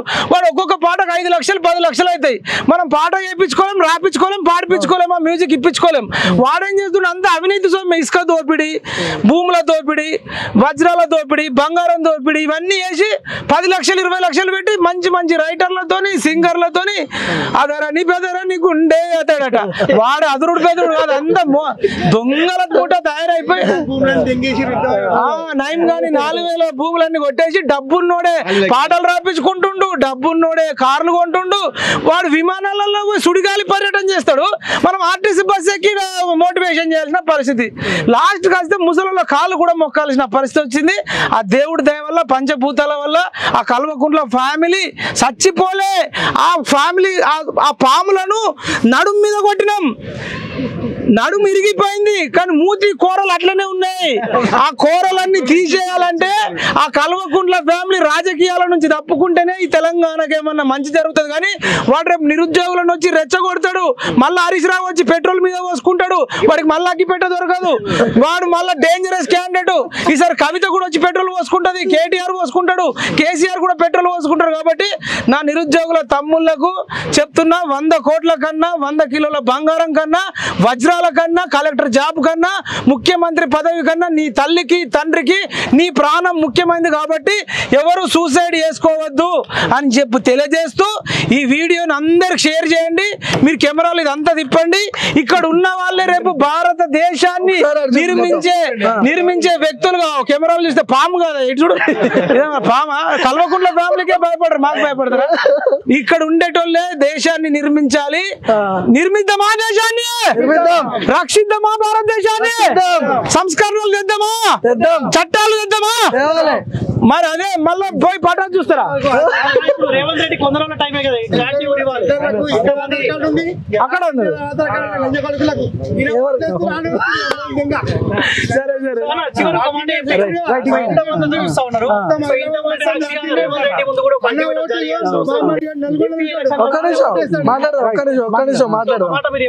ఎంపీ ఎలక్షన్ కంటే ముందే బీజేపీ చర్యలు తీసుకోవాలి, చర్యలు తీసుకోవాల్సిన అవసరం ఉంది కదా. ఏం చెప్పాల్సుకుంటారు గవర్నమెంట్ వచ్చేవారుగా? అదే చెప్తున్నాం. రేవంత్ రెడ్డి గారు మీ మీద చాలా మందికి భరోసా ఉంది కాబట్టి నమ్మకాన్ని వమ్ము చేయకండి.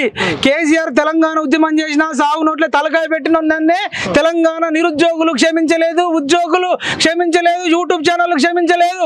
మీరు కూడా వాళ్ళ మీద ఎటువంటి యాక్షన్ తీసుకోకపోతే మిమ్మల్ని కూడా క్షమించరు.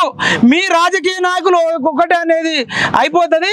మీకు ఎంపీ ఎన్నికలు ఉన్నాయి, స్థానిక ఎన్నికలు ఉన్నాయి. నిజాయితీగా పాలిస్తే మీకు రక్షణగా ఉంటాం. మీరు కనుక వాళ్ళతో చేతులు కలిపి ఫంక్షన్లలోకి పోయి ఇప్పుడు ఆయనకు ఏమైనా రోగం వస్తే మీరు పోయి, మీకేమైనా రోగం వస్తే వాళ్ళు పోయి, మీరు అలా అయితే మాత్రం మేము కలపడతాం, ఎగబడతాం. రానున్న పరిస్థితులలో ఇప్పుడు నిరుద్యోగులు ఎడ్యుకేట్ అయ్యారు. మాకు ఒకప్పుడు అయినంత కష్టమేం కాదు. వీళ్ళు అందరు వాచ్ డాగ్ లాగా వాచ్ చేస్తారు. నువ్వు ఏది చెప్పినా ఏది చేసినా చేతలు గడప దాటి మాటలు కోటలు దాటి చేతలు గడప దాటకపోతే ఎవరు నమ్మడు. బీజేపీకి పట్టిన గతే రేపు కాంగ్రెస్ కు పడుతుంది. వీళ్ళని ఎవరిని అరెస్ట్ చేయకపోతే సీరియస్ గా యాక్షన్ తీసుకోవాలి. కల్వకుంట్ల ఫ్యామిలీ ఆస్తుల మీద కూడా శ్వేతపత్రం వీళ్ళు విడుదల చేయాలి. తెలంగాణ మీద విడుదల చేసినట్టు కల్వకుంట్ల మీద, బీఆర్ఎస్ మీద కూడా పవర్ పాయింట్ ప్రజెంటేషన్ పెట్టి బాల్కాసుమాన్ ఆస్తులు 2014 ఎంత ఉన్నాయి, 2023 ఎంత ఉన్నాయి, వాడు అఫిడవిట్ లో పెట్టిన ఆస్తులే వాళ్ళకి ఇచ్చి మిగతా అన్ని బినామీలు ఉంటాయి కదా, ఈ బినామీలలో అందరినీ తీసుకొచ్చి ఆ డబ్బులతోని ప్రభుత్వ హాస్పిటల్, ప్రభుత్వ విద్యాలయాలు కట్టాలి. మీ 6 గ్యారంటీస్ అమలు చేయాలన్నా ఆ దొంగల ముఠాల దగ్గర మరి వసూలు చేస్తేనే అమలు అవుతుంది. కాబట్టి ఇది దృష్టిలో పెట్టుకోండి. సమాజం మేల్కొన్నది. ఒక్కొక్కడు ఒక నిప్పు రవ్వ లెక్క రెడీ అయిండు. వేట మొదలైంది, ఇప్పుడు ఆట మొదలైందని ఉస్మానియా యూనివర్సిటీ సాక్షిగా తొడగొట్టి చెప్తున్నాను. Thank you.